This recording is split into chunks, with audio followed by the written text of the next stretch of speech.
ፋኖነት ግፍና በደልን አጥብቆ ለሚጠላው ለአማራ ህዝብ ታሪካዊ እሴቱ ነው። የዘመኑ ፋኖነት በአብይ አህመድ ስቃይ ጠማቂ አገዛዝ ስር ወድቆ አበሳውን የሚያየው የአማራ ህዝብ ላቀረበው የነጻነት ጥሪ በጀግኖች ልጆቹ የተሰጠ ገቢራዊ መልስ ነው። አብይ አህመድ በአደባባይ አዋጅ አስነግሮ የአማራን ህዝብ እንደ ህዝብ ለማጥፋት የከፈተበትን ጦርነት መመከቻ የአማራ ህዝብ ኃያል ክንድ የሆነው ይህ የአማራ ፋኖ ነው። በአማራ ፋኖ የሚመራው ትግል ለዘመናት በአማራ ህዝብ ላይ የተደፈደፈበትን የጥላቻና የጥቃት እድፍ በጀግኖች ልጆቹ ደም የሚያጥብበት ትግል ነው። የአማራን ህልውና ለማክሰም የተነሱ ሁሉ ህልውናቸው እንዲከስም የሚያደርግ ትግል ነው። ትግሉ የሞት የሽረት ትግል ነው። ይህ ትግል መዘናጋትን ማመንታትንና መንገዳገድን ከቶውኑ የማይፈቅድ ትግል ነው። ጠላትን ከማንበርከክና ከመደምሰስ ውጪ ሌላ ምንም አማራጭ የሌለው ትግል ነው። በዚህ የሞት የሽረት ትንቅንቅ ውስጥ የስቃይ ጠማቂው የአብይ አህመድ የጦርነት ስትራቴጂ ግልጽ ነው። በአማሮች ላይ የተከፈተውን ጦርነት በማራዘም የአማራን ስቃይ አራዝሞ አማራን ማንበርከክ ነው። ይህን የጠላት እኩይ ዓላማ ተረድቶ ትግሉን የማሳጠር ኃላፊነት በፋኖ ጫንቃ ላይ ወድቋል።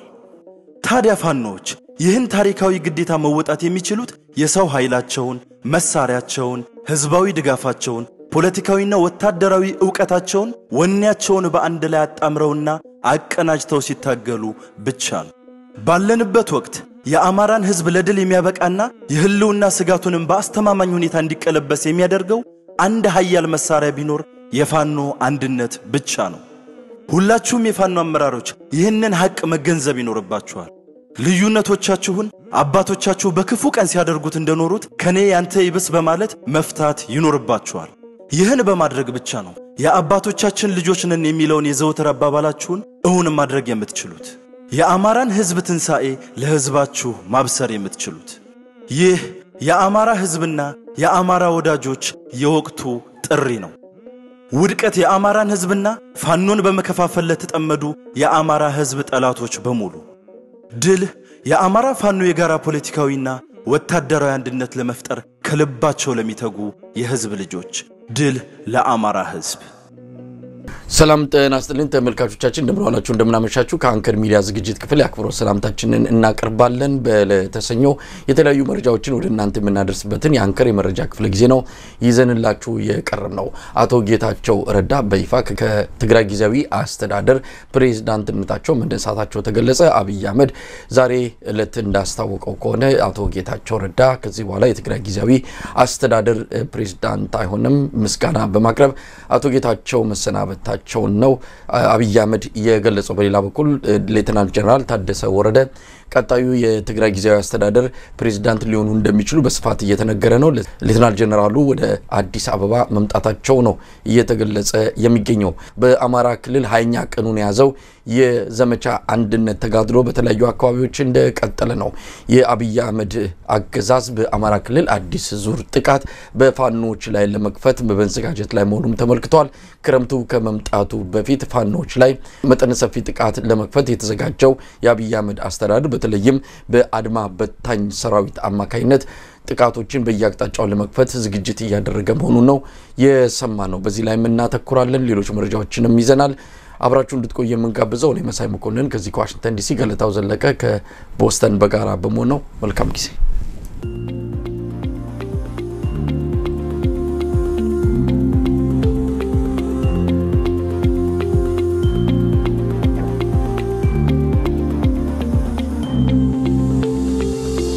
ተናስተልን ገለታው እንደምን ዋልክ መሳይ? ቅዳሜ እሁድ ዛሬ 3 ሰኞ 3ኛ ቀን ነው። የተለያዩ ጉዳዮች ተከስተዋል። ምንም እንኳን በአንከር የመረጃ ክፍለ ጊዜ እነዚህን 3 ቀን ሽፋን አልሰጠንም። ስለዚህ በርካታ ጉዳዮች በዚሁ መድረክ ላይ መዳሰስ አንችል አልፈዋል። ምናልባት ወደ ኋላ እየተመለሰን አንዳንዶቹን ጎላ ያሉትን የምንመለከት ይሆናል። ቀደም ብዬ ጠቀስኳቸው የአቶ ጌታቸው ረዳ የይፋዊ ስንብት ወይም ደግሞ ከስልጣናቸው እንዲነሱ መደረጉ እሱንም የምንመለከትበት ይሆናል። የፋኖችንም ተጋድሎ እናይበታለን። እንደዚሁም አብን አካባቢ ያለው ሁኔታንም እንደዚሁ በተለይ በቀድሞ መሪና አሁን የአብን ሊቀመንበር ነኝ በሚለው ግለሰብ መሃል የተፈጠረ የኃይለ ቃል ልውውጥ አለ። እሱንም በተወሰነ ደረጃ እንመለከታለን። በሌላ በኩል በአማራ ክልል የተካሄደውን ሀገራዊ ምክክር የአጀንዳ ማሰባሰብ ሁኔታንም እንደዚሁ የምንቃኘው ይሆናል በዛሬው ዝግጅታችን። እንግዲህ ገለታው በቀደም ተከተል እንሄድበታለን። ከአማራ ፋኖ ወቅታዊ የትግል እንቅስቃሴ እንጀምራለን። እንግዲህ ዛሬ 20ኛው ቀን ላይ እንገኛለን። በአራቱም የአማራ ቀጠናዎች አውደ ውጊያዎች እንደቀጠሉን ያሉት በአሁን ሰዓት በስፋት እየተስተዋለ የሚገኘው የአድማ በታኝ ሰራዊት አባላት በከፍተኛ ቁጥር ባገኙት አጋጣሚ የፋኖ ኃይሎችን መቀላቀላቸውን የሚያሳየው መረጃ ነው። እንግዲህ በየቦታው በስፋት እየወጣ የሚገኘው 50 20 30 የሆኑ መሳሪያቸውን ይያዙ ፋኖን እየተቀላቀሉ ይገኛሉ። በዚህም አገዛዙ ድንጋጤ ውስጥ ነው ያለው። ምክንያቱም አሁን እንደ አዲስ ዙር ከፍታለው ብሎ እየተዘጋጀበት ያለው የጥቃት እርምጃ በዋናነት የታሰበው በእነዚህ በአድማ በታኝ የሰራዊቱ ክፍል አማካይነት ነበረ። እንግዲህ እነሱ በዚህ አይነት መጠን የሚከዱ ከሆነ ውጊያው ሳይጀመር ማለት ነው። ውጊያው ከተጀመረ በኋላ ምን ሊፈጠር እንደሚችል አገዛዙ በስጋት ነገሮችን በጭንቀት እየጠበቀ እንዳለን የሰማነው። ለማንኛውም ሌላ ዙር 10ኛ ሊሆን ይችላል በፋኖች ላይ ጥቃት ሰነዝራለሁ ብሎ አገዛዙ ዝግጅት እያደረገ ነው። ወታደሮችን እያስመረቀ ነው። በየአቅጣጫውም ሰራዊቱን ወደ አማራ ክልል በማስገባት ላይ ይገኛል። እንግዲህ ገለታው ምን ማለት እንደሚቻል አላቅም። 20ኛ ቀኑ ነው። በርካታ ድሎች ፋኖች ደግሞ አስመዝግበዋል። እንዴት እያየው ነው? እንግዲህ ክልሉ እንዳልከው በተለይ በዚህ በመንግስት በኩል የክልሉን አጠቃላይ ያለችውን በጀት በሙሉ ወደ ወታደር አዙረውታል። ሚሊሻ ያሰለጠኑበት ነው። በአንድ በኩል ክልሉ አሁን ከፍተኛ የገንዘብ እጥረት ላይ ነው ያለሁት ያለ መግለጫ ያወጣ ነው። ዛሬም አረጋ ከበደ እንደዚሁ ከፍተኛ የገንዘብ ችግር እንዳጋጠመው ተናገረበትን አንድ እንትን የዜና ምንጭ አይቻለሁና ከፍተኛ ችግር ላይ የወደቀ ክልል ለከፍተኛ ስልጠና ብር ያወጡ ነው ያሉትና አጠቃላይ የኢኮኖሚ ጉዳይ በተለይ በክልሉ በአማራ ክልል ውስጥ ከባድ ቀውስ ውስጥ ነው የመጣው። አንድ ይሄ ትልቅ እጅ ነው መንግስትን እየገፋ ያለ ክልሉን መንግስት ያፈረሰው ያለው አንድ የኢኮኖሚ ችግር ነው ማለት ነው። እንደ ሀገር ያለው የኢኮኖሚ ኪሳራ እንዳለ ሆኖ ክልሉ ደግሞ ካለችው ከተሰጠችው ከተወረወረችለት ትንሽ ባጀት ላይ ሰራተኛ ደሞዝ መክፈሉን ትቶት ትምህርት የቀሩትን እንኳን በጣም ብዙ ሚሊዮን ተማሪ ነው ያቋረጠው እንደምታውቀው ክሊኒኩን ሁሉ አቋርጦ ሚሊሻ ያሰለጠነበት ነው ያለውና በአጠቃላይ በኢኮኖሚውም ተሽመድምዷል ማለት ነው። ከዛ ባሻገር እንግዲህ የፋኖ ትግል በየአቅጣጫው ከመቼውም ጊዜ በላይ እስካሁን ድረስ ሲቋቋም ጀምሮ ማለትም የህዝባዊ እንቢተኝነቱ ከተጀመረ ጀምሮ እንደዚህ አይነት ትንሽ ጠንከር ያለ ምት በተለይ የተባበረ ክንድ ነገር ብዙ አልቀመሰም ነበር። ይሄ መንግስት አብዛኛው በሰርጎ በመግባት እንደዛ አይነት እንቅስቃሴዎች ናቸው ሲያጠቃው የነበረው። አሁን የተባበረ ክንድ ነው ያደቀቀ ያለው። ከሁሉም በላይ ይሄ አብይ አህመድ የሚፈራው ነገር እንግዲህ ትብብር አማራ ህዝብ በተለይም ደግሞ በተባበረ ክንድ ከተነሳ ቀጥሎ ያለው ስቴፕ ያቀዋል፣ ጥሪ ያደርጋል፣ ሌሎችን ይሰበስባል። ስለዚህ ፍጻሜ ነው ብሎ ከባድ ስጋት ነው ያለበትና እንግዲህ ያለ የሌለውን ባጀት ያገርቱን ባጀት ሁሉ ወደ ጦርነት ላይ አውሏትና ያለው እንግዲህ የአማራ ህዝብ ትግሉን ማጠናከር ነው ያለበት። በእንደዚህ አይነት ትግል ውስጥ ረጅም ጊዜ አይቆይም። ይሄ ትብብር አሁን እንደምደግፈው መሳይ እንዳንድ ኢትዮጵያዊ እንዳንድ ዜጋ ይሄ እንደዚህ አይነት የተባበረ ዘመቻን እንደምደግፈው ብዙ መቆየት የለበትም። ትግሉ እንደዚህ ህዝቡ ብዙ ዋጋ ሊከፍል ይችላል። እርግጥ ነው የአማራ ክልል ሰልፍ ሰፊሺየንት ነው በምግብ ማለት በእርሻው በተለይ እንደምታውቀው እርሻ ወደ አዲስ አበባም ቢሆን በከፍተኛ ሁኔታ ማቅረብ የሚችል ነው። ሰልፍ ሰፊሺየንት ነው። ዝም ብሎ ትራዲሽናል በሆነ መንገድ ባህላዊ በሆነ መንገድ መንግስት ጣልቃ ባይገባም በሆነ መንገድ አርሶ ራሱን መመገብ የሚችል ነው። ነገር ግን ሌሎች ተቋማት ደግሞ አሉ። ትምህርት አለ፣ ጤና አለ፣ ብዙ ነገር ያስፈልጋልና እንዲሁ በቆየ ቁጥር ክልሉ የተጎዳ ጀነሬሽን የተጎዳ ስለሚሄድ ይሄን የተባበረ ክንዱን ፋኖ ማጠናከር ነው ያለበት። ድርጅታዊ መዋቅሩን ያጠናከረ ወደፊት ገፍቶ ያንን ህዝብ ሆነት በተለይ እነሱ ቃል የገቡት አለ ታስታውስ እንደሆነ ይሄ አመት ሲጀመር አንተም የጠየቃቸው ነበሩ። በዚህ አመት ምን እንጠብቅ ብላቸዋል። ነቀን እንግዲህ ይሮጣል ደግሞ ሰዓቱ መሳይ። በርግጥ ምርጫ የለም ቢተውትስ ከግድያ ያመልጣሉ። የአማራ ህዝብ ትግሉን እርግፍ አድርጎ ትቶ መሳሪያውን አፈሙዙን ደፍቶ ወደ ቤቱ ቢገባም የአብይ አህመድ ሰራዊት ዋና ተልዕኮ ይሄንን ህዝብ ማድቀቅ ነው፣ ማጥፋት ነው፣ ማዳከም ነው። ቃል በቃልም የተናገሩት አለ በኢትዮጵያ ፖለቲካ ውስጥ ቁመናው ማሳነስ ነው ስለዚህ ከዚህ አንፃር ትግሉን ቢተውትም የማይቀርሙት የማይቀር አጠቃላይ የአብይ አህመድ ጥቃት መቀጠሉ አይቀርም ትግሉም የሚያስፈልገው ይሄን ሁሉ ላንዴና ለመጨረሻ ጊዜ ለማስቀረት ነው ነገር ግን ይሄ ቢሆንም እንደተባለው ባንዳንድ ችግሮች ምክንያት ይሄ ባለመስማማት በተዳዩ የግልና አካባቢያዊ ችግሮች ምክንያት ትግሉ እየተራዘመ እንዳይመጣ እዛ ላይ ያለውን ክፍተት መድፈን አለባቸው ብዙ ጊዜ ብለናል አንዳንድ ጊዜ ለነሱ መተው አለበት በራሳቸው ፍጥነት እድሉ ይሰጣቸው የሚለው ነገር በእርግጥ አሳማኝ ነው እዚህ ከርቀት ሆኖ እንዲያድርጉ እንደዛ አድርጉ ብሎም ሐሳብ መስጠት ትንሽ ሊከብድ ይችላል ቢሆንም ከማንንም በላይ ችግሩን የሚያዩት ከማንንም በላይ ስቃዩን የሚያዩት ከማንንም በላይ የአማራ ህዝብ እየገጠማለውን ማጠቃላይ ማበራዊ ቀውስ የሚረዱት የፋኖ መሪዎች በዚህ ላይ ያላቸውን አቋም ግልጽ አድርገው ወደ አንድነቱ መተው ይሄንን ስርዓት በእውነት ከኢትዮጵያም ከአማራም ህዝብ ጫንቃ ላይ እንዲያራግፉ እንጠብቃለን ይሄንን በየጊዜው ምንለው ነው እንደው በዚህ አጋጣሚ አማራ ክልል ገብቶ የምክክር ኮሚሽኑ አጀንዳ ሲሰበስብ ነበር ብሎ አንዳንድ እንቅስቃሴዎችን ሲያደርግ ነበር የመንግስትም የክልሉም ሚዲያዎች ሰፊ ትኩረት የነበረው በአማራ ክልል እየተካሄደ ያለውን የአጀንዳ ማሰባሰብ መራግብርን የተመለከተ ነበር ገለታው እንዴት ተከታተልከው ብዙ የፋኖ አመራሮችን አነጋግር ያለው ይሄ የምክክር ኮሚሽን ስለምንድነው አማራ ክልል በዚህ ቀን በዚህ ሁኔታ በዚህ ቀውጢ ሰዓት እንኳን ምክክር ለማድረግ አይደለም ሰው መብላትና መጠጣት በሰላማዊ መንገድ መንቀሳቀስ ባልቻለበት በዚህ ወቅት ላይ ምክክር ላድርግ ብሎ ባህር ዳር መሰየሙ ምን ማለት ነው እንደው በምን መልኩ ተረዳኸው ምክክር ማለትም እኮ አንድ ነገር እኮ ነው እነሱ እኮ ምክክርም እኮ አይደለም ጥያቄ ምንድነው እኮ ምን ሆነሃል ንገረን አማራ ህዝብ ልጆቹ በሙሉ ጫካ ገብተው ደም መስዋዕትነት ደም ያፈሰሱ ሄደው ጥያቄህን ዝም ብለ ሰብስብልን በብጣቂ ወረቀት በሳጥን ውስጥ አስገባዛም ምንድነው የምትፈልገው ሚልኮ መልክት ነው ይሄ በጣም እኮ ትልቅ ስድብም ነው መሳይ ንቀት ነው በእውነት አንድ ህዝብ አምጾ መንግስት ላይ አምጾ ልጆቹ ሁሉ ጫካ አይገቡበት ህዝብ ቢያንስ በጣም ትንሿ ነገር ድርድር አድርጎ ነው የሚባለው ተደራደሩ ለምክክር እንድትመቹ ማለት ነው ለምክክር ለወደፊት ምክክር አስበናልና ድርድር አድርጉና ባካችሁ ጠመንጃ አይፈታው መንግስትም ባክተው እናንተም ተው ምክክር ይሻላል አንድ ነገር እኮ ነው ጥይት የዘነበ በዛ ውስጥ እሱን ተውትና ምድው ጥያቄያችሁ ውስጥ አጀንዳ ሰጡን የሚል ነገር ነውና አማራ ህዝብ ደጅ ሄደው ልጆቹ የሸፈቱበት ህዝብ ደጅ ሄደው ጥያቄህን ስጠና ተዋቸው እነሱን ሚል አይነት አስተሳሰብ ነው ያለውና ይሄ ለዛ ነበር እኮ እንደው ያንከታለቡ መመለስ ነበርባቸው ያልነው በጣም ቀለለ እንትን ነው በመሰረቱ ከሁሉም በላይ ግን ይሄ ኮሚሽን ሁሉ ጊዜ ማጋለጥ አለብን መሳይ ይሄ ኮሚሽን ሳይነሳ ነው የወደቀው አላማው ራሱ ምክክር ኮሚሽን የሚባለው በተለይ በኤሊት ወይም ደግሞ በለሂቁ በአማርኛ በለሂቁ መካከል ያለውን ክፍተት ሞልቶ ብሔራዊ መግባባት ያመጣ እንደሆነ ነው የፖለቲካ ፓርቲ የሚባል እኮ በሙሉ ወጣኩ የለም በቃ ቀስ ያሉ ተንጠባጥበው በተለይ እነዚህ ሜጀር የሚባሉት ዋና የፖለቲካ ፓርቲዎች በሙሉ ወጣው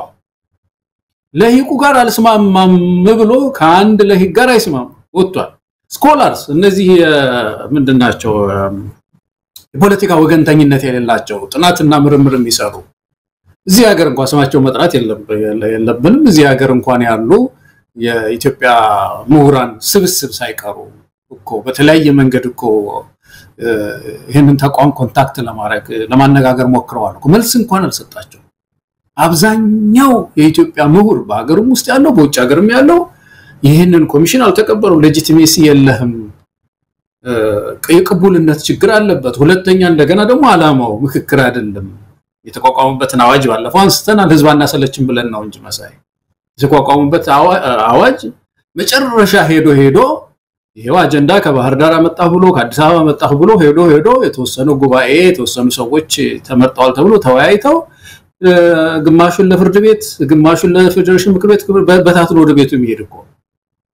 ይሄ ነው የኢትዮጵያ ምክክር ስለዚህ ይሄ የከሸፈ በቃ አጠቃላይ የከሸፈ እንትን ኮሚሽን እዛ አማራ ክልል ያውም ደግሞ በጣም ትግል ነፍስ ውጪ ነፍስ ግቢ ትግል ባለበት ክልል ውስጥ ድንኳን ብጤ ሰርቶ እዛ በብጣቂ ወረቀት ጥያቄ ይዛችሁ ነው የሚለው ነገር በጣም የሚያሳፍር ነው በእውነት ይበለጠ ግን እንዲህ ባደረጉ ቁጥር እንትናቸው የወረደ ተቀባይነታቸው የወረደ ተለጣፊ ናቸው የሚለው ስም ደግሞ የጨመረ ነው የመጣውና እኔ ያሳዝነኛል በጣም በእውነት ይሄን ኮሚሽን ሳስብ እጅግ በጣም አዝናለሁ ምናልባት ይሄንን መድረክ እንዳይካሄድ አስቀድሞ ማድረግ ይቻል ነበር ወይ የሚል ነው እንግዲህ አገዛዙ አንድም ያ አማራን ፋኖች እየጎተተ ሊያስገባ የፈለገው የህዝብ ላይ መጠነ ሰፊ ጥቃት ለመሰንዘር ሰበብ ምክንያት ሊያደርጋቸው ይፈልጋል በተወሰነ መልኩ የሆኑ ሰዎች ላይ ጥቃት ቢሰነዘር ወይም እንዲህ አይነት አካባቢ ላይ እንዳይካሄድ የሚያደርግ መንገድ ላይ በማስቀረት ብዙ እርምጃዎችን በመውሰድ ማስቆም ይቻል ነበር ግን ይሄንን መነሻ አድርጎ ድሮም እንኳን ዘንቦብሽ ድሮም ጤዛነሽ እንኳን እንዲ ፋኖች መንገድ ከፍተውለት የበለጠ ብዙ ሰው ሊገድል የሚችልበት ሊጨፈጭፍ የሚችልበትን እድል ነው የሚያገኘው የሚያላክከበት ያው የፋኖ ጥቃት አድርጎ ለመወሰድም በዛ ምክንያትም ይሄንን የመከላከል እርምጃ ለመወሰድ በተደረገ በሚል ብዙ ሰዎች ሊያፍስ ብዙ ሰዎች ሊገድል ይችላልና ያንንም ህዝብ ላይ የሚመጣን መከራ የበለጠ ግድያ ለማስቀረት ብለው በተወሰነ ደረጃ የመድረኩን መካሄድ ላይ እርምጃ አልወሰዱም ነገር ግን በቀጣይ እርምጃ ይወስዳሉ የሚወስደው ምንድነው ተሳታፊዎች አሉ በእነሱ ላይ አስተማሪ እርምጃ እንወስዳለን ብለዋል አስተማሪ የሚሉት ከጥቃት ጋር ከግድያ ወይም ከማሰር ጋር የተያያዘውን ምናቀው ነገር የለም ግን አስተማሪ የሆነ እርምጃ በተሳተፉት ላይ እንወስዳለን ብለዋል ሆኖም ቀረም ግን እንደው ኮሚሽኑ እንግዲህ አብይ አህመድ ባርዳር የሚመላለሰው በዋናነት አማራ ክልል በጄ ነው ከኔ የሚያመልጥ ነገር የለም ፋኖችም ዝም ብሎ ነው ይሄው እኛ እንደፈለገን ገብተን መውጣት እንችላለን የሚለውን በጣም ተራ የፖለቲካ ቁማር ወይም ደግሞ ትርፍ ለማግኘት ከሚል አንፃር ያደረገ ያለውን እንቅስቃሴ የሚያጅብ ነው ይሄኛው ከዛ ያለፈ ትርጉም የለው ይሄው ምክክር ኮሚሽኑም ገብቶ የፈለገውን አድርጎ አጀንዳ ሰብስቦ መውጣት ይችላል ታዲያ ይታሉ ፋኖች ታዲያ ይታሉ ያ 90% 80% ተቆጣጥረናል የሚሉት ከዚህ ያለፈ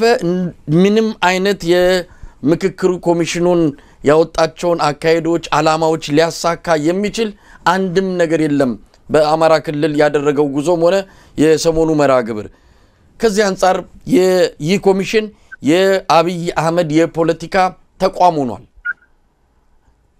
ልክ እንደ ሌሎቹ የሚዲያና ወታደራዊ ተቋማት ያማራ ፋኖችንና ያማራን ህዝብ ለማጥቃት እንደሚጠቀመው ሁሉ ይሄንንም የምክክር ኮሚሽን ለራሱ የፖለቲካ ጭቆና ማስፋፋያና ማጠናከሪያ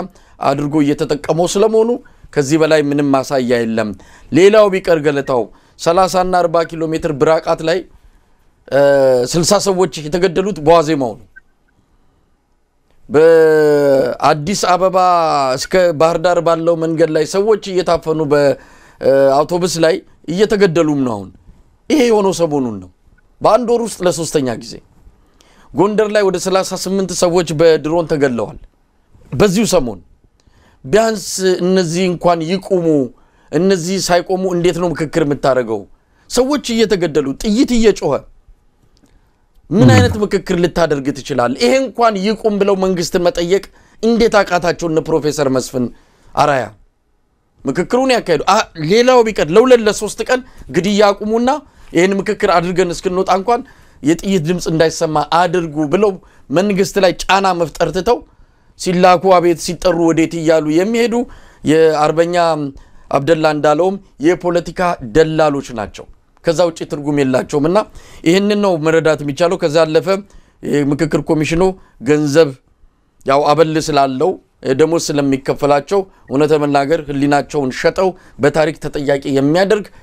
ተግባር ላይ የተሰማሩ መሆናቸውን ዛሬም እንደ ትላንቱ ልንነግራቸው ይገባል ገለታው ያ አንድ አይ ቲንክ አንድ ተፈጥሯዊ የሆነ ነገር አለ መሳይ አንድ ሰው ቆስሎ ደም እየፈሰሰው ያለን ሰው በቀጥታ ወስዶ ከመታው ሰው ጋራ ቁጭ በል ተደራደር ተነጋገር እንደው ደምን ያፈሰስካ ይባል የመጀመሪያው ነገር ደሙን ማስቆም ነው መቼም የፈርስት ኤድ አይደለም እንደው ስሙም ራሱ ፈርስት ኤድ ነው የሚባለው የመጀመሪያ ጊዜ እርዳታ ማለት ነው። ደሙ መቆም አለበት። የሚፈሰው ደሙ ቆሞ ታክሞ ወደ ህሊናው ሲመለስ ሲረጋጋ ምክክር የሚባል ይመጣል። እንግዲህ አንተ ነህ ጉዳይኝ የለም አንተ ነህ ይባላል። እነዚህ ሰዎች እኮ አሁን አካሄዳቸው ስታይ እኮ ለዚህ ይሄንን ደም ለማስቆም ምንም አይነት ሙከራ የላቸውም። ህግም አልሰጣቸውም። ይሄ አዋጁም የሚፈስን ደም የሚያስቆም ግጭትን የሚያስቆም የሚደባደቡ ሰዎች በመካከል አሉ። እነሱን የሚያስቆም የሚያደራድር ስልጣንም የላቸውም። በህግ ደም የማያስቆም የላቸው ሙከራውም የላቸው። ዘለው ድንኳን ውስጥ በብዙ ወታደር ተከበው አጀንዳ አንጡ ነው የሚሉት። ምንድነው አጀንዳችሁ ይላሉ። ተጋጭ ሁለት ሰዎች ወደ እንትናቸው ሳይሰክኑ ወደ ህልውናቸው ሳይሰክኑ ምን ብለው አጀንዳ ሊሰጡ ይችላሉ? እነዚህ ሰዎች የተዛባ አጀንዳ እኮ ነው የሚሆነው አጀንዳው ቢመጣ ራሱ። እና ይሄ ራሱ ነው በጣም መሰረታዊ ችግር ብዬ የማየው መሳይ። በጣም የሚያሳዝነኝ እንዲህ አይነት ነገር ውስጥ መግባታቸው ነው። መጀመሪያ ምክክር ጊዜ አለፈ፣ የዲያሎግ ጊዜ አለፈ። ቀደም ሲል አብይ አህመድ እንደመጣ ቶሎ ወደ ውይይት ይገባ፣ ቶሎ ወደ ህገ መንግስት አሜንድመንት ይገባ። የመጀመሪያው ተቋም እሱ ነው። ይሄ ማንነት ምንድነው? ማንነት አስተዳደር ብሔራዊ እርቅ በፊት ቀድሞ መቋቋም ያለበት አብይ እንደመጣ የዲያሎግ የናሽናል ኮንሰንሰስ ያን ጊዜ ኮንሰንሰስ ነበር ምንለው ታስታውሳለህ መሰለኝ። ብሔራዊ መግባባት ሰው ሁሉ አማርኛውም እንግሊዘኛውም በጣም እንትን ብሎ ነበር። ኮንሰንሰስ የሚለው በቃ የአማርኛ ያህል ነው። ኮንሰንሰስ ይምጣል ያ ይምጣል ሲያጠነዛ አማራ ብረት እስኪያነሳ ድረስ ደረሰ። ኦሮሞ ወንድሞቻችን ጠመንጃ አነሱ። አሁን እዚህ ጠመንጃ አንስተው ደም በሚፋሰሱበት ሰዓት ያንን አሮጌ ጦርምባ አይደለም መንፋት ያለባቸው። ይሄ ምክክር አሁን ድርድር ነው። ለዚህ እኮ ነው ምዕራፉ ተሻግሯል። ሁኔታው ተሻግሮ ሄዶ እዚህ ላይ ደርሷል። ስለዚህ በዚህ በድርድር ችግር ከተፈታ በኋላ ዞሮ ሄደን ስለ ምክክር ኢትዮጵያ ምንም ማታልፈው ምዕራፍ ነው ምክክር። አሁን እኮ በጣም የሚያስገርመኝ ነገር ተመልከት መሳይ። እንግዲህ ስለ ባንዲራ ፋኖ እየተዋጋ ኦላ እየተዋጋ ሌላ ሁሉ እየተዋጋ አዲስ አበባ ላይ እኮ አሁን ትንሽ ነው የቀራቸው ባንዲራው ምን እናርገው ብለው ውይይት ሊያረጉ ጉባኤ ሊያረጉ እንደዚሁ ይቀጥል ወይስ ምናምን ሊሉ አንዱ የውይይት አጀንዳ እሱ ስለሚሆን ማለት የፌደራል ስርዓቱን ሁላችንም ተተውን ሜዳ ላይ ይሄው በቃ ፖለቲካ ውስጥ ትንሽ የሚሞክር ሰው ማንንም ማነጋግረው ሰው ሁሉ በተለይ እነዚህ ገለልተኛ ናቸው ሙላቸው ምሁራኖች ናቸው የሚገርሙኝ በጣም ከኛ በላይ ነው የሚቃወሙት ይሄንን ተቋም። እነሱ ሁሉ አይኖሩም፣ የታጠቁ ኃይሎች ሁሉ አይኖሩም። እና በፌደራል ስርዓቱ ላይ ሊወያዩ ነው እነሱ አጀንዳ አዲስ አበባ ውስጥ ይሄ ኮንቬንሽን ሴንተር የሚባል አቋቁሞ የለም አዲስ እንትን ወይም እዛ አድዋ አዳራሽ ቁጭ ብለው ሊወያዩ ነው ትታውት ሌላው ልጅ ይሄ ችግር ይፈታሉ። አሁን እኮ የሚያሳስበን ይሄ ችግር መፍታቱ አይደለም ባለፈው ያነሳነው ነው መሳይ። ከዚህ በኋላ የሚመጣ የምክክር ውጤት የዛ ዲያሎግ ለብቻቸው ሆነው ይሄን ሁሉ ሰው አግልለው ተመካክረው አመጣ ነው ብለው ወደ ካቢኔው እንዲፈጸም ደብዳቤ ሲጽፋን ጊዜ ያለ እንደገና ሌላ ግጭት ሊያመጡብን ነው። ስለዚህ ነው አጥብቀን የምንቃወም። እኔ በጣም ማዝነው መሳይ ሁለት ነገር ስቃወም በተለይ ምክክር ኮሚሽን እና ፍርድ ቤት ስቃወም ሁሉ ጊዜ ያሳዘነኛል። በጣም እንደው በጣም ያሳዘነኛል እዚህ ላይ ደርሰን ማለት ነው። ቢያንስ እነዚህ ተርፈው እነዚህ ያፈጻጸም ችግር አለባቸው መንግስት ተጭኗቸዋል የምክክር ኮሚሽኑ እንዳይሰራ እየተደረገ ነው ብንል ይሻል ነበር። በእውነት ራሱ የምክክር ኮሚሽኑ ሄዶ እንደ እኛም በጌዲዮን ጢሞቴዎስና በፕሮፌሰር መስፍን መካከል ምንም ልዩነት አላየም። ምንም ያው ናቸው በቃ ሁለቱም ስርዓቱ እንዴት አድርጎ እንደሚቆይ እየታገሉ ያሉ አርበኞች ናቸው ብልጽግና አርበኞችና እኔ እንደው የኢትዮጵያ ህዝብ በየትኛው ማግዳጅ ጌዲዮን የፍትህ ሚኒስቴር ያሉ ለማለት ነው አሁን ሌላ ናቸው ብዬ እኔ እንደው ፖዚሽን ናቸው አቋማቸው ፕሮፌሰር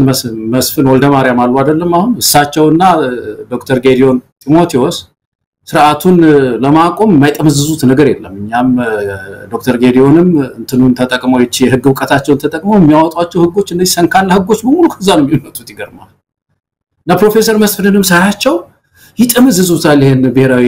ዲያሎግ የሚባል ነገር ብሔራዊ ምክክር የሚባል ነገር በቃ እየጠመዘዙ ባለፈው ያነሳነው ነገር እኮ ነው። ብሔራዊ ምክክር እንዴት ታደርጋላችሁ ኢትዮጵያ ውስጥ ሲባል ሌላም ሀገር በጦርነት መካከል ብሔራዊ ምክክር ይደረግ ነበርና ይሄ ትክክል አይደለም ብሎ ፓርላማ ላይ እንዲህ አይነት መልስ ተሰጠ። የኢትዮጵያ እኮ የተቋቋመው እኮ ግጭት ለማስቆም አይደለም እኮ ዋና ሀገራዊ መርሆዎች ላይ ለመወያየት ነው የሚለው ራሱ የነሱ አዋጅ እና እንደው ይሄንን ሳይ አዝንባቸዋለሁ መሳይ በጣም ያሳዝናል። በተለይ ኮሚሽኑ ሰዎች ያደረጉ ያሉት ነገር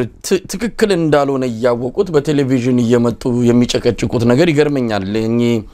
አንዳንዱ እንደው በስም መጥቀስ እንኳን ቢገባ ምን መንተፍረታቸውን እንኳን መደበቅ ሲገባቸው ወጥተው ልክ ትክክል ያደረጉ እንደሆነ የሰውንም የግንዛቤ አቅም መፈታተንም ጭምር ነው። ይሄ እንዳልኩም ስድብ ነው። በተለይ ኮሚሽኑ ሰዎች አብይስ ጭልጥ ብሎ የገባበት የራሱ የፖለቲካ ስካር አለ። እነዚህ ሰዎች በገለልተኝነት ስም እየመጡ ይሄንን ህዝብ በዚህ ደረጃ መናቃቸውና ግንዛቤው መፈታተናቸው በእውነት ከአብይ በላይ ከአብይ ባልተናነሰ መልኩ አርበኛ አብደላ እንዳለው ከገደሉን እኩል በድሮን ከጨፈጨፉን በመሳሪያ ከጨፈጨፉን ቤታችንን ንብረታችንን ማሳችንን ካቃጠሉት የአብይ አህመድ ሰራዊት እኩል እነዚህ ሰዎች ተጠያቂ ናቸው ብሏል። ትክክልም ነው። በጣም ተጠያቂ ናቸው። ገለልተኛ መስለው በየመድረኩ እየቀረቡ አሁን ሰሞኑን በዚህ በአማራው ብለው በባህር ዳር ባዘጋጁት መድረክ ላይ በተለይ ሂሩት የምትባለው ሴትዮ ወጣ የአማራ ህዝብ ታሪክ ሰራ ዛሬ ታላቅ ምዕራፍ ምንድነው እቺ ሴትዮ ለማለት የፈለገችው? ይሄ ህዝብ ምን አደረጋት? በዚህ ደረጃ ይሄ ህዝብ እየሞተ 60 ሰዎች እየተገደሉ 8 ሴቶች በወፍጮ ቤት ውስጥ ቆኖ የተረሸኑት 5 ህፃናት ተጋድለዋል ብራቃት ውስጥ። አብይ አህመድ ልኳቸው ሊሆን ይችላል ግን አፋቸውን አይቆጥቡም ወይ? የሚናገሩትን ነገር ምን ያህል ህዝብን እንደሚያም ምንድነው በቁስል ላይ ከእንደገና እንጨት መስደት ለምን አስፈለገ? የኮሚሽኑ ሰዎች እውነት ለመናገር ቀደም ሲል ብለዋል ከያንዳንዱ ከነብራኑ ጁላ ከናብይ አህመድ ከነሽመልስ አብዲሳ እነ ፕሮፌሰር መስፍን በህግ የሚጠየቁበት ሁኔታ ይመጣል። ምናልባት ዛሬ ዝም ብሎ አልፎ ነው ምናልባት ጫና ተደርጎብን ሌላ ነገር ታሪክ ሊፈጥሩ ይችላል። ከዛም ባለፈ ተጠያቂ ናቸው። ሪዛይን ማድረግ ይችላሉ ወይ ሳንቲሙ አታሏቸዋል አሊያም ደግሞ እልም ያሉ አደርባዮች ናቸው ወይም ስርዓቱን ይደግፋሉ ወይም በተዘዋሪ የብልጽግና ፓርቲ አባላት ናቸው። ከዚህ ውጭ ልንረዳ አንችልም። ስለዚህ አማራ ክልሉ መራግብር ዝም ብሎ ግርግር ብሎ ማለፍ እንጂ የሚያመጣው አንዳች ነገር የለም። ይሄንን አጀንዳ መሰብሰብ እኮ አብይ ጋር ያለኩ ነው። የአማራ ህዝብ ጥያቄ ብሎ በራሱ በሚመቸው ልክ ሰብስቦ ቁጭ ብሏል። ነገ ከነገ ወዲያ ፈታዋለሁ ብሎ የአማራ ህዝብ ጥያቄ አብይ የሚፈታው አይደለም። ከአብይ አእምሮ በላይ ነው።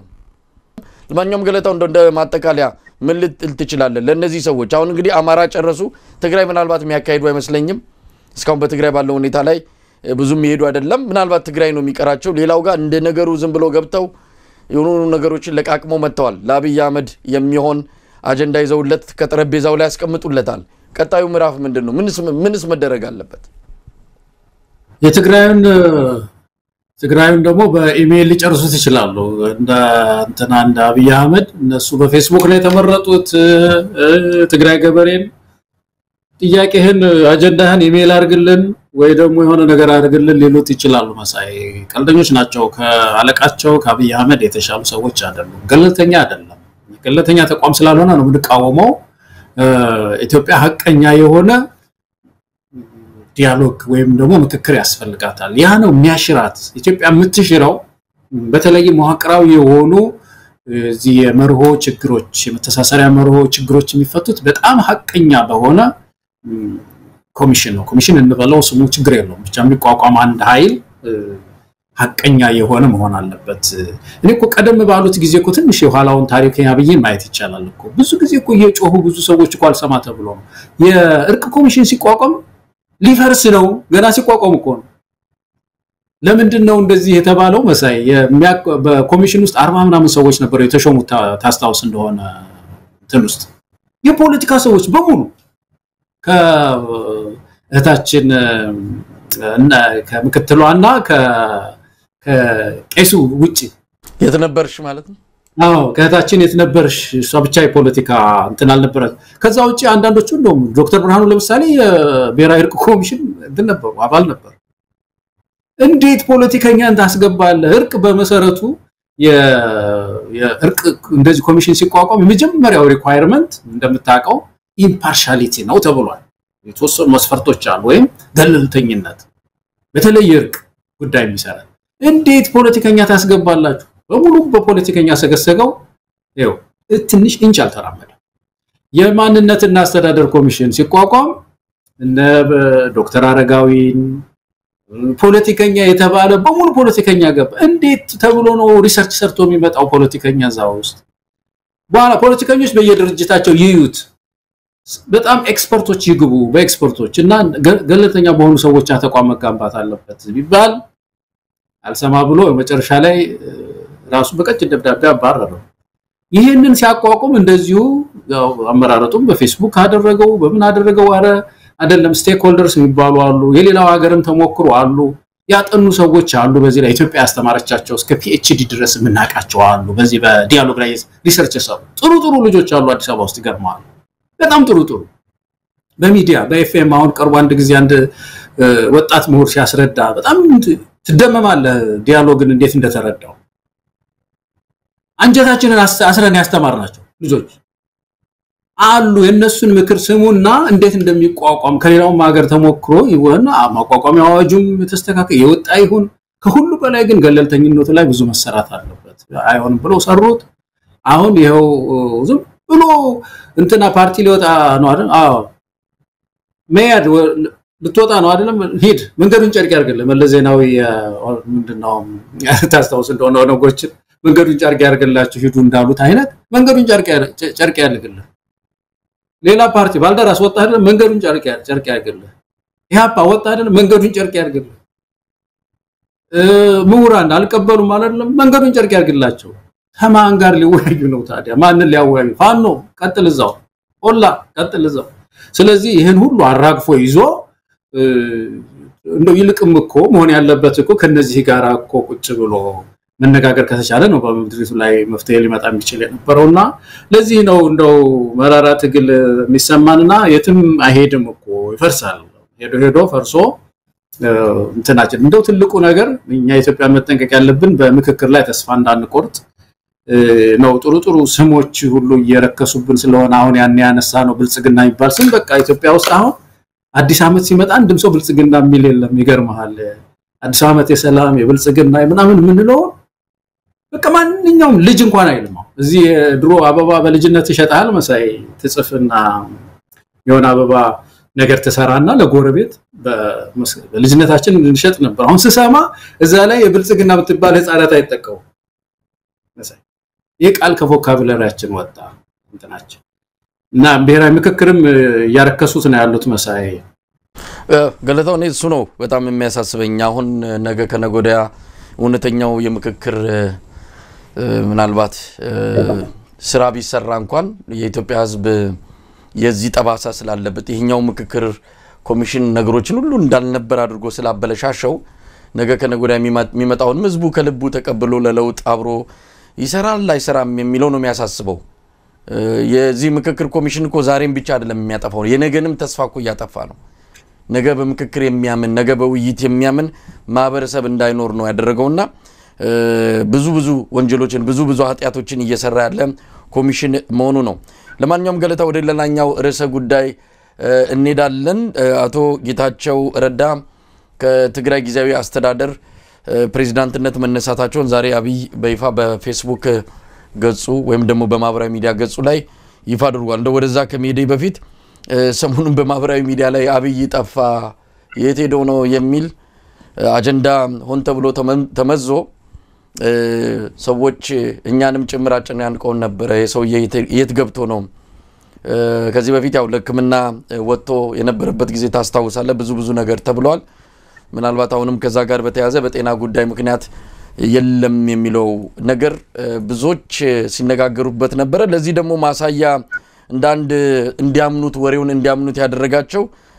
ሰውየው በልደቱ ጊዜ አልተገኘም እንግዲህ የሱ በዓለ ሲመት ነው በዓለ ሲመት ማለት የአብይ አህመድ ልደት ነው ሰርጉ በለው ሙሽራ ነው ለሱ ይዛን እንኳን አይደለም እንዲህ አይነት መድረክ ላይ ቅርና 3 ፍሬ 4 ፍሬ አቡካቶ የሆነ ቦታ በቀለ ብሎ እዛ ላይ ቆሞ መግለጫ የሚሰጠው አብይ አህመድ ይህንን የመሰለ 7ኛ ዓመት በዓሉን ልደቱን እንዴት ወጥቶ ሳይናገር የሚል ያንን በመያዝ እውነትም የሰውዬ የሆነ ነገር ቢሆን ነው የጠፋው ብለው የጻፉ ዜናም የሰሩ ሚዲያዎች ነበሩ። በርግጥ መረጃው ሲደርሰን ያው ሁኔታውን ለመመርመር ሞክረናል። የተለየ መረጃ ስላላገኘን ነው በወቅቱም በዛ ጉዳይ ላይ ምንም ያላል ነው። ለማንኛውም አሁን መጥቻለሁ አለው ለማለትም ይመስላል ዛሬ የጌታቸውን ጉዳይና የደቡብ ሱዳን ተወካዮችን መልእክት ከፕሬዝዳንቱ የመጣው መልእክት ተቀብሎ ማነጋገሩን የሚገልጽ በሁለት ዘገባዎች ላይ ተመልክቻለሁ። ወደ ጌታቸው ጉዳይ እንሂድ። ጌታቸውን ከስልጣን ማንሳቱን አስታውቋል። እንግዲህ ፈልጎት አይደለም አብይ አህመድ ሲሾመው በራሱ ጊዜ ሾሞታል። አሁን ግን የዋት ሰዎች ጌታቸውን አባረው ወደ አዲስ አበባ እንዲሄድ ካደረጉ በኋላ መመለስ የማይችል መሆኑ ስለተረጋገጠ እና አብይም ምርጫ ስለሌላቸው የጌታቸውን መነሳት ተቀብለው ይፋ አድርገዋል። እንዴት አየው? የትግራይ ፖለቲካ ጌታቸውን በማንሳት ታደሰ ወረደን በመተካት መፍትሄ ወይም ደግሞ ሰላም የሚያገኝ አይደለም። እንግዲህ መቼም አብይ አህመድ ያው ብዙ ጊዜ የምንታቸው የዚህ ሊደርሺፕ ጉዳይ መምራት ጉዳይ ቅንነቱን ያላቀው በግል አናቀው እሱ ላይ ምንም ማለት አልችልም። ግን የሚታየው በግልጽ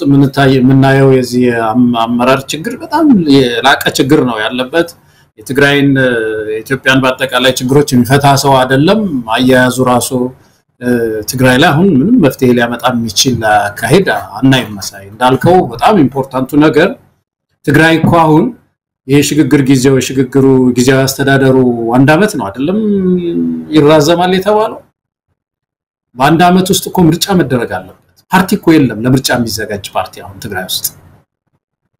ውሃትም ሊሰረዝ ነው የዛሬ 3 ወር ነው ምናምን አሁን 1-2 ወር ነው ስለሚቀረው ደግሞ ምርጫ ቦርድ ማስጠንቀቂያ ሰጥቶታል።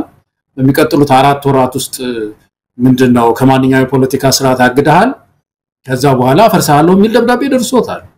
ዋትሽ ሊፈርስ ነው። ከዛ አዲስ ፓርቲስ መጥቶ ነው የዛሬ አመት ምርጫ የሚደረገው ትግራይ ውስጥ? ምንም እኮ በጣም የሚያሳዝን ነገር እኮ ነው የትግራይን ጉዳይ አያያዙን ስታየው ማለት ነው። ካቢኔውን ከአንድ ሰው ላይ ከማተኮር ይልቅ ንጉስም የመሾም ያህል ማለት እኮ ነው ለትርቋም ስታየው አንድ በጣም ወሳኝ የሆነ ዲክቴተር የማስቀመጥ ያህል ነው የሚነጋገሩ። ካቢኔው ምን መምሰል አለበት? ምክር ቤቱ ምን መምሰል አለበት? የሽግግሩ ጊዜያዊ አስተዳደሩ ተዋጽኦ ምንድነው መምሰል ያለበት? እና ማን ማካተት አለበት በስንት % ምናምን የሚል ቀመር ነው እንጂ ብዙ ሊያደክም የሚገባው ጌታቸውን አንስቶ ከሌን ማስቀመጥ ምን ጥቅም ያመጣል ትግራይ ውስጥ የሚለው ነው። እሱ ነው በጣም መሰረታዊ ጥያቄ እና የትግራይ ወገኖቻችንም ይሄንን ጥያቄ አድምተው ሊነጋገሩበት የሚገባ ይመስለኛል። እኔ አሁን ምርጫውን ሳስብ ነው በቃ በጣም ማዝ ነው። 1 አመት ውስጥ ካልተካሄደ እንደገና ደግሞ ሌላ አዋጅ ሊያወጡ ነው። በምን ሁኔታ ነው ትግራይ ተረጋግታ የምትቀጥለው እንደ አንድ ስቴት የሚለው ነው። እና ይሄ በጣም አሳሳቢ ነገር ነው። ከሁሉም በላይ ግን እኚህ ታደሰ ደግሞ የሚመጡ ከሆነ ደግሞ የከባድ የመርህ መጋጨትም አለው። ይዘው ጀነራል ናቸው። በሀገሪቱ ህግ መሰረት አስተዳደር ሲቪል ነው አስተዳደር ክልል ይሁን ወረዳ ይሁን ፌደራል መንግስት ላይ የሚቀመጡ ሲቪል አስተዳደሮች ውስጥ ሚሊተሪ አይቀመጡም። እና ምን አይነት ሰው ጠፍቶ ነው? ሁለተኛ እነዚህ ሁለቱ ኃይሎች በተለይ የተነታረኩ ነው ያሉት። ከዚህ የተሻለ ሌላ ገለልተኛ ሰውስ ምድሪቱ ብዙ አላት አይደለም? እነሱን በማምጣት ወደ ምርጫ እንዲገቡ ፓርቲዎችም ቶሎ መዘገቡ ካሉ እንዲመዘገቡ ማድረግ ይቻል ነበር። እና እዚህ ላይ የተሰራ ባለመሆኑ በጣም ነው ማዝነው። ከዛ ባሻገር ግን ደግሞ ለጌታቸው የሚሰጠው ኮምፕሊመንት ይሄ አሁን የተናገረው ንግግር ስለ ጌታቸው አመስግነናል ምናምን የሚለው ነገር ፖለቲካል ኢምፕሊኬሽን አለው። እንደምናውቀው የትግራይ አካባቢ ፖለቲካ ለሁለት ተከፍሏል። አሁን ቢያንስ ለሁለት በግልጽ የሚታይ ለሁለት ተከፍሏል። የጌታቸው ቡድን እና የጌታቸው ህወሓትና የደብረጽዮን ህወሓት ተብሎ ተከፍሏል። አሁን ጌታቸው ወደ ትግራይ ለመሄዳቸው ብቻ ሳይሆን የሳቸው መንገድ የሚከተሉ ብዙ ወጣቶች ብዙ ሰው እንዳለ ሰማል። እንደዚህ አይነት ክፍፍል ባለበት ሰዓት ፌደራል መንግስቱ አንዱን እንደው በጣም አመስጋኝ በጣም ጥሩ ነበር የተሰራው ስራ እናመሰግናለን ምናምን የሚል መልእክት ማስተላለፍ ልክ ፌደራል መንግስቱ ከጌታቸው ጎዳና ጋር አብሮ እንዳለ አሁን ቢሆን ትግራይ ውስጥ ያለ የጌታቸው ጎዳናን የሚከተሉ ጋር አብሮ እንዳለ አድርጎ ገለልተኝነቱን ትቶት ማለቴ ነው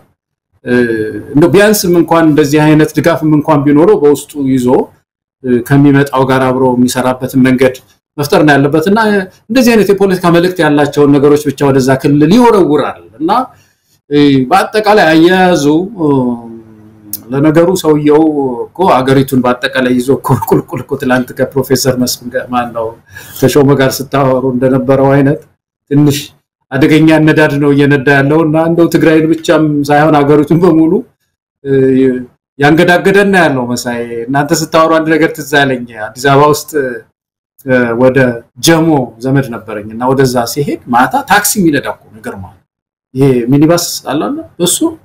ግጥም አርጎ ጠጥቶ ይዞን ይሄዳል እና መንገድ ላይ ንግግሩ ነው መጀመሪያ በንግግሩ ነው ተረዳ ነውና ከዚህ ከሚያስተናግደን ወንድማችን ጋር ይጨቃጨቃሉ ምን ይላሉ እንዴ ይወስደዋል አልኩ እንዲወስደዋል ውስጥ ያለ ነው ያሉት ሴቶች ነበሩ ተንጫጩ እዛ ትራፊክ አስቆመው ይሄ መኪና ብዛት ሲያስቆመው ወረድኩና እጁን ጎትተኩት በሌላ በኩል ወረድ እንዴት እንዲሰቅረት ነዳናለ ይያል እና ባላ ፖሊስ ምናምን መጣ እንደዚህ ነው የሆነው መሳይና አይ ቲንክ መጎተት አለብን ከቦታው ወጥተን ማይዘው ማስወጣት ያለብን ይመስለኛል የተሳከሩ ነገሮች ብዙ አሉ ያው ሀገሪቱ እንደ ሀገር በብዙ ነገሮች እየተጎዳይ ስለሆነ ወሬት ያመራን ነው የሚለው እንግዲህ ለኢትዮጵያ ህዝብ ምትነግረው አይደለም እየኖረበት ስላለ ያቋል እንዲሁ ስለ ቀውሱ ስለ ተፈጠረው አጠቃላይ ብሔራዊ አደጋ ብዙ ማሳያዎች ስላሉ ነው ገለታው እንግዲህ የትግራይን ጉዳይ ስናነሳ እንደው የኢሜሉ ጉዳይ ምን ደረሰ አብይ አህመድ በኢሜል ጥቆማ ስጡ ብሎ ነበር ምን ደረሰ እሱንም ሪፖርት ይነግረናል ብለን ነበር ዛሬ ይሄን ያህል ሰው ጠቁሟል ይሄ ሰው ይሄን ያህል ድምጽ አግኝቷል ምናምን የሚል ግን እንደሰማነው ሌተናል ጀነራል ታደሰ ወረደ ወደ አዲስ አበባ በመምጣት ከአብይ አህመድ ጋር ተጨባብጠው ቀጣዩ የትግራይ ክልል ጊዜያዊ አስተዳደር ፕሬዝዳንት ይሆናሉ ነው ህዋቶችስ የፈለጉት ይሄን ለውጥ ነው ሰው መቀያየር ነው ምንድነው አሁን ጌታቸው ይሄድ ያሉት ከጌታቸው ጋር ስለተጣሉ ወይ ታምር የሚሰሩት ነገር አለ እንደው ጌታቸውን በመሸኘት እንዲህ አይነት የፖለቲካ ግርግር ከትልቁ ስዕል ሰውን ማፋታትና ሰው ያ ብዙ ጥያቄ ያለው የህይወት አጠቃላይ ትግራይ ውስጥ ያለው በእንደዚህ አይነት በግለሰቦች የስልጣን መገፈታተርና ተከሻ መለካካት ላይ ብቻ አጀንዳው እንዲሆን የፈለጉትስ ለምንድን ነው ሆነ በጌታቸውና በታደሰ ወረደ መሃል አሁን ለትግራይ ህዝብ ምን መና ይወርዳል አብይ አህመድ ሰዎችን በመቃየር ብቻ ለትግራይ ህዝብ መፍትሄ ይገኛል ብሎ የደበት ርቀት ያው ሰውየው ከመፍትሄ የተፋታ የችግርና የቀውስ ጠማቂነት ወይም ደግሞ የዛ ሚና ተጫዋችነት እንጂ የመፍትሄው አካል እንዳልሆነ ከበፊት ጀምሮ የኢትዮጵያ ህዝብ ያመነበት የመጣ ጉዳይ ነው ለማንኛውም ምን እንጠብቃለን ከዚህ በኋላ ጌታቸው ተነሳ ታደሰ መጣ ከዛስ ግጭቶች ሊጨምሩ ነው የሚችሉት መሳይ አንድ መዘንጋት የሌለብን ጌዲዮን ጢሞቴዎስ ሲናገር ያ ሪኮርድ ሆኖ መቀመጥ አለበት ለኢንተርናሽናል ኮሚኒቲው ለዲፕሎማቶች የተናገረው ነገር አለ እዛ ላይ አንድ 4-5 ነጥቦች አንስቷል ህወሓት በጥባጭ እንደሆነ የምርጫ ቦርድን ህግ አላከብርም እንዳለ በጌታቸው ላይ የተነሳው ፍትሃዊ እንዳልሆነ ማልታዘዝም ያለ እንደሆነ ክሶች አቅርቧል ያ የመንግስት አቋም ነው የነ አብይ አቋም አሁን ብዙ ጊዜ የተቸገር ነው ያው የአብይ ፐርሰናሊቲ ነው አብይ ፐርሰናሊቲው እንደምናቀው ገና ሲመጣ ጀምሮ ብድግልና የለስላሳ ቃሎቶች ይዞ ይመጣል በቃ ያንንም ይሄንንም ያመሰግናል ያቅፋል አንዴ ደግሞ ሌላ ጊዜ ድብልቅ ያደርገዋል ይመጣና እና እንደዚህ አይነት ነገሮች እየሸወዱን ይሄንን ቃል እንግዲህ እንጠቀም ነው የቆየነውና ይሄ ሊቀጥል ይችላል ግን ጌዲዮን ያስቀመጠው አደገኛ አካሄድ ነው የጌዲዮን ንግግር ከህወሓት ጋር እንደገና ሁለተኛ ግጭትን የጠመቀ ነው መሰለኝ ሁለተኛ ግጭቶችን ለማምጣት የጠመቀ ነው አሁን ያለው አካሄድ ተመልከተው የተነሳ አንድ ጎዳና አለ ይሄ ጎዳና ምንድነው በምርጫ ቦርድ የሚሄድበት ጎዳና ምርጫ ቦርድ የሚሄድበት ጎዳና ህወሓት ደግሞ የሚሄድበት ጎዳና እነዚህ ጎዳናዎች የሚታረቁ አይመስሉ በሚቀጥሉት አንድ ወርም ይሁን 2 ወር ከዚህ በኋላ የህግ አፈጻጸም ጥያቄ ይነሳል ያ ጥያቄ ምንድነው ህወሓት በህግ ይታገዳል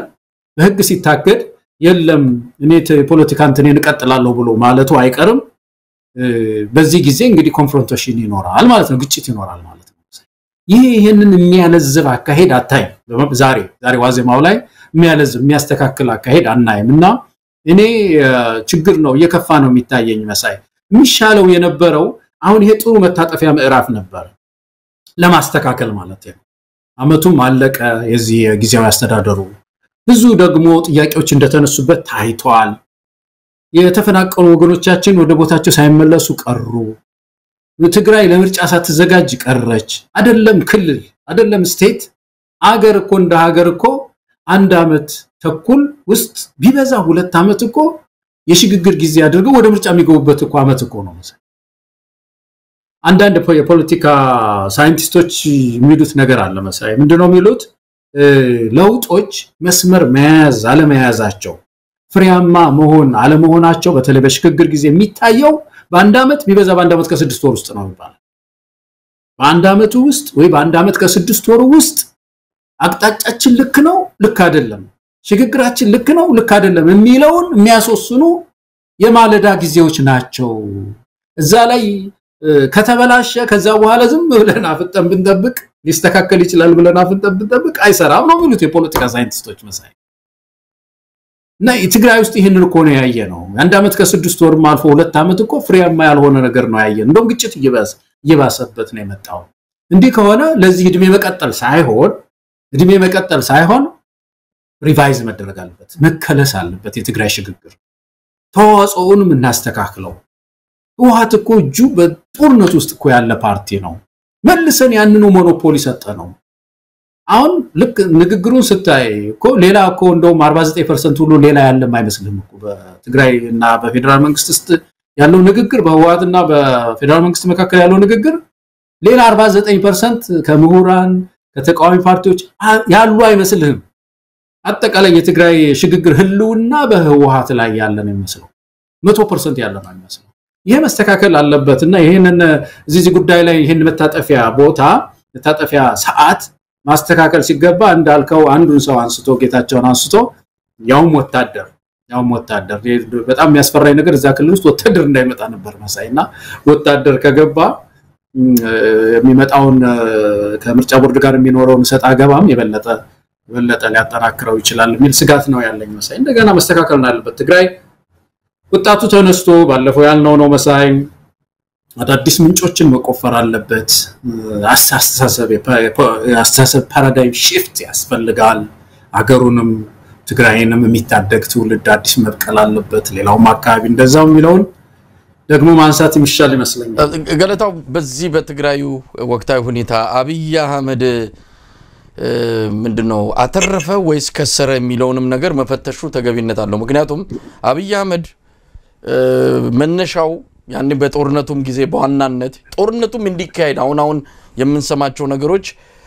አብይ አህመድ አንድም ጦርነቱን ፈልጎት ነበር ያው ጦርነቱ ምስራቅ ሰሜን ዝም በመምታት ህወሓት ጀምሮ ይባል እንጂ ወደ ጦርነቱ ጎትቶ በማስገባት ረገድ ህወሓቶችን ያብይ ሚና ድርሻ ትልቅ ነው የሚል አንዳንድ መረጃዎችም እየመጣ ነው ምክንያቱም እነሱ ካሉ እኔ ማዕከላዊ መንግስት ላይ ተደላድዬ ለረጅም አመታት በስልጣን መቆየት አልችልም የሚል ድምዳሜ ላይ ስለደረሰ በጊዜ እነሱን ከጫውታ ውጭ ማውጣት አለበት ለዚህም ነው በጦርነቱ ወቅት ከሌሎችም ድጋፍ አግኝቶ ህወሓቶችን በወታደራዊ ሆነ በፖለቲካ በጣም በከፍተኛ ሁኔታ ይጎዳቸው አሁን ያ እንደዛ ተበትኗል ዱቄት ሆኗል ያለው አብይ አህመድ ሰራዊት ሁሉ ከትግራይ የመከላከያ ሰራዊትን በሺዎች ቁጥር በመማረክ እነት ለመናገር ከሁለተኛው ዓለም ጦርነት በኋላ በዚህን ያህል ቁጥር አንድ ሰራዊት ሲማረክ ያየነው ትግራይ ክልል ነው ከ6000 እስከ 9000 ነው የሚገመተው በአንዳንድ ሚዲያዎች 6000 ይባላል 9000 ያን ያህል ሰራዊት የተማረከው ዱቄት አድርገናል ከተባለ በኋላ ነው አብይ አህመድ ያንን የፈለገው ከዛም በኋላ ወደ ፕሪቶሪያ ሄዱ ያው ህወሓት እጅ የሰጠበት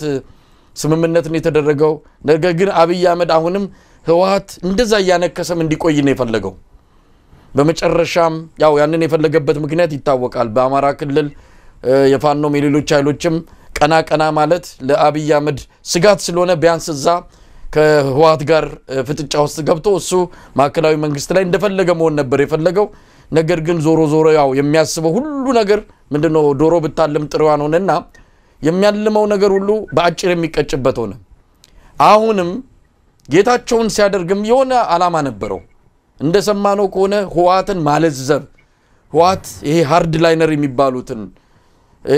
ከህዋት ሲመሰረት ጀምሮ የነበሩትና ለረጅም ጊዜ በስልጣን ላይ የቆዩትን ነባር አመራሮችን ጠራርጎ ያወጣልኛል ከዛ ህዋትን ስሙ አይጠፋም ህዋት የሚባል ስም በነጌታቸው ብራንድ በነጌታቸው አዲስ ልብስ ለብሶ ይመጣል የሚል ፍላጎት ስላለው ይሄንን ካልኩሌት አድርጎ ነው ይሄን ስሌት ሰርቶ የገባበት አብይ አህመድ ስለዚህ ያማሎንም አሁን ያው ጌታቸውን መንቅረው አባረዋል አሁን እንደሰማነው ኮነሱም እንደተናገረው ሊገሉት ሁሉ ነበር ስለዚህ አሁን አብይ የፈለጋቸው በሙሉ አልሆነም ዱቄት ሆኖ የተባሉት አልሆኑም ይሄው እንዲህ አይነት የፖለቲካ ስጋት ይዘውበት ደቅነውበት መተዋል የፈለገውን ሰው መሾም አልቻለም በአንድ አመቱ አባረውታል ስለዚህ አብይ ከሰረ ነው ወይስ አተረፈ ነው የሚባለው አሁንም ቢሆን ምን እድል አለው አንድ እኔም የምጋራው ጃዋር አንድ ነገር ሲያነሳ ሰማሁት ባለፈው እዚህ ትግራይ አካባቢ አብይ አህመድ ግጭት ሲነሳ እንደ ኦፖርቹኒቲ ነው የሚያየዋል ድድል ደስ ብሎት ያየዋል አለ ይበልጥም ነው ቀረብ ብሎ ስለሚያቀው እሱ በጣም ያስገርማል እኮ የአካባቢ ግጭቶች ኦፖርቹኒቲስ ናቸው ለሱ ትግራይ ብቻም ሳይሆን በየትኛው ክልል የርስ በርስ ግጭቶች ካሉ ወደ ፌደራል አይመለከቱም ነው ወደኔ አይመለከቱም ስለዚህ ዛው የተተራመሱ ይቆያሉ የሚል እምነት አለውና ይሄ በጣም የሚያሳዝን በእውነት የሚያሳዝን ነገር ነው አሁን በሱ ስሌት ህዋት የደከመ ህዋት ነው የሚፈልገው ትግራይ ውስጥ እንዲህ እርስ በርሱ የተነቋቆረ መቆየቱ ክልሉ በኢኮኖሚ ደቀቀ ተፈናቀለ የሚለው ነገር ለሱ ሂሳቡም ውስጥ ጨዋታውም ውስጥ አይገባም ግን መቆየቱ እድሜ የሰጠኝ ነው በተለይ ሰሜኑን በጣም ነው የሚፈራው የዚህ የሰሜኑ አካባቢ በተፈጥሮ እንደምታውቀው የዛ አካባቢ ህብረተሰብ የሆነ የስነ መንግስት እንትን አለው ይሄ ሃይራርኪ የሚባል ነገር አለው ተፈጥሯዊ የሆነ ነገር ነው ኤንሸንት ነው ለምሳሌ የትግራይ እና የአማራ ኮሙኒኬሽን እንትናቸው ተሰስራቸው ኤንሸንት ነው በጣም ጥንታዊ ነው አይጋጭም አሁን ጎንደርና ትግራይ ተጋጭቶ ማያቅ ማህበረሰብ ነው በኢትዮጵያ ታሪክ ውስጥ በጣም የሚያስገርም ነገር ይሄ ነው ብዙ ኢትዮጵያ ውስጥ ግጭት አለ እንደምታውቀው በየጊዜው የሚነሱ ግጭቶች አሉ ግን የጎንደር ህዝብና ትግራይ ተዋግቶ ያውቃል በተለይ በዚህ በከፍተኛ ሃይማኖት በጣም ተሳስሮ የቆየ ስለነበረ አይዋጋምና ይሄ ጉዳይ በአንድ በኩል እንደዚህ በተለይ ሁለቱ ክልል ህዝብ ከተጠናከረ ውስጥ ችግሩን ፈቶ ወደ ጎን ተሰስር ከፈጠረ ችግር ይፈጥራል ስለዚህ በተቻለ መጠን የቁማር ቦታ አለች እዛ አሁን ራሱ ብልጽግና የሚቆጣጠረው አካባቢ ወደ ወልቃይት አካባቢ ብትሄድ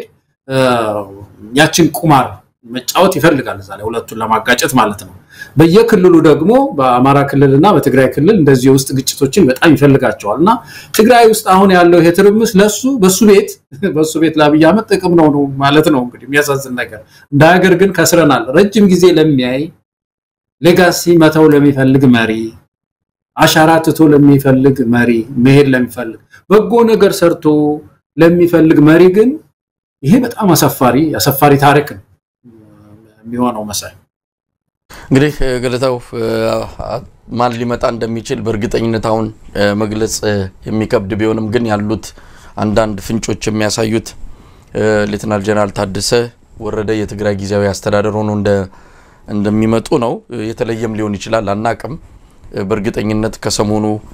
እንደምንሰማ ተስፋ እናደርጋለን እስቲ ወደ አብኖች ጉዳይ እንምጣ አብን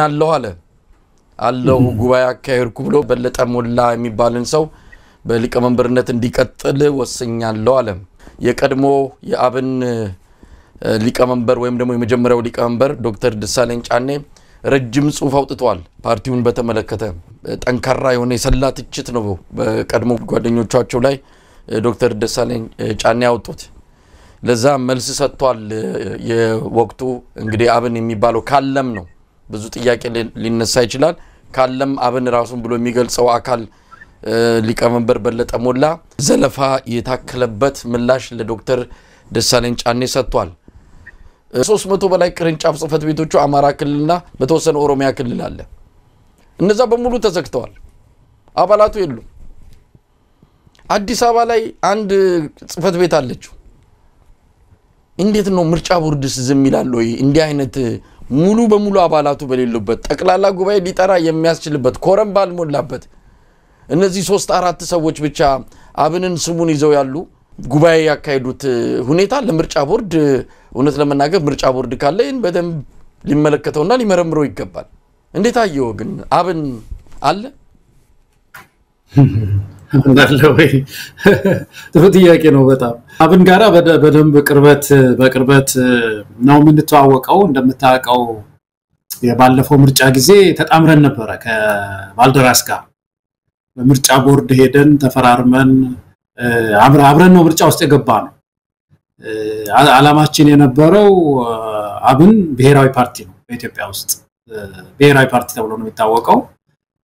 እኛ ደግሞ ሎካል ነው የሆነው ጊዜው ስላልፈቀደብን ለአዲስ አበባ ስለዚህ የሁለታችን ጥምረት ፌደራል መንግስትን ከሌሎች ጋር ተነጋግረን ፌደራል መንግስትን እንገዳደር መሆን አለብን በተለይ አዲስ አበባን እንቆጣጠራለን ግን አብን በብዙ ቦታም ቢሮም ስለነበረው እኛም ደግሞ ጥሩ ባጀት ስለነበረን በወቅቱ ምርጫው ላይ ብዙ መስራት አለብን ብለን ተፈራርመን እንትን ብለን ነበር ተቀናጅተን ነበር ከተቀናጀንባቸው ሁለት መሰረታዊ ነገሮች መካከል አንዱ መሳይ ብዙ ጥያቄ ተቀርቦልን ነበር አንዱ ምንድነው አብን የእንትን ፓርቲ ነው የብሔር ፓርቲ ነው እናንተ ደግሞ ናሽናል ትላላችሁና እንዴት ተጣመራላችሁ ሲባል በሁለት መርሆ ነበር የተጣመር ነው መሳይ እንደ ባክግራውንድ ልስተብየ ነው አንደኛው አዲስ አበባን በሚመለከት ነበር አዲስ አበባን በሚመለከት አብንን ምን ብለን ጠየቅ ነው ብዙ አማራ አለ እዚህ ውስጥ እንደውም በቁጥር ስታቲስቲክስ አማራ ነው የሚበልጣው አዲስ አበባ የማን ናት ብለን ጠየቅ የማን ናት ያን ጊዜ የኔ ናት የሚል ሰው ተቸግረን ነበር በጣም ያው እንደምታውቀውና አይ አዲስ አበባ የሁላችንም ናት የሚለው ነው እኛ ምናምን አሉ አንድ ራይት ሰጠን ቼክ ጥሩ ነው ይሄንን ነው የምንፈልገው እኛ ለምን በብሔር ላይ ያመዚህ ያለውን አዲስ አበባ ውስጥ ያለን አማራ ይዘህ የኔ ነው በልብለህ ደግሞ ከኦሮሞ ወንድሞች ከሌሎች ወንድሞች ጋር እንዳትጋጭብን ስለምንፈልግ ነው ስንል እኛ አዲስ አበባ የሁሉም ናት ብለን ነው ምናምን የኔ ናት የሚባለው እንድቃው ማለት ነው እሺ የብሔር ፖለቲካስ ወደፊት እንዲከላ ትፈልጋላችሁ ወይ ስንል የብሔር ፖለቲካ እኛ አድራሽ ነው ወደፊት እንዲከላ ነው የምንፈልገው ተከልቶ ብሔራዊ እንድንሆን ነው እንድንከስም ግን ስንከስም እኛ ብቻችንን አይደለም አብረን ከሌላውም ጋር አንድ ላይ እንክሰም ነው የምንለው ቼክ አደረግንና በዚህ ነው የተጣመርን የነበረው ከዛ በኋላ ግን በመሃል ግን ምንድን ነበር የአማራ ድምጽነቱን በተመለከተ በእውነት እኔ ፐርሰናሊ ተስፋ ነበርኝ መሳይ በወቅቱ ምክንያቱም ያ ህዝብ ሳይደራጅ ላይ ለረጅም ጊዜም ስለቆየ ይሄ የአማራ ህዝብ ስነልቦናውም ይሄ ነው አንድ በኩል አገሩን የብሔር ፖለቲካውን በሚመለከት ይሄ ነው አዲስ አበባን በሚመለከት ይሄ ነው በሌላ በኩል ደግሞ ማንነቱ ጥቃት ሲደርስ ደግሞ ሃይ የሚለው ፓርቲ ያስፈልገዋል ስለዚህ አብን ጥሩ ነው ወጣቶች ተነሱ ደግሞ ወጣቶቹ ጋር ብዙዎቹ ጋር ሰርቻለሁ በምርጫው ጊዜ እኛ ጋር መተው ባልደራስ ያው አዲስ አበባ ላይ የተወዳደሩት የአብን ልጆች ከኛ ጋር አንድ ላይ ስለሆኑ በደም ነው ማቃቸው ሁሉ በለጠም ሳይቀር ማለት የፕሮፌሰር በለጠ ስለዚህ በዛን ጊዜ የነበረው ተስፋችን ያ ነበርና እንግዲህ የአማራ ህዝብ ተመልከተ ለውጡ የከሸፈ ሲሄድ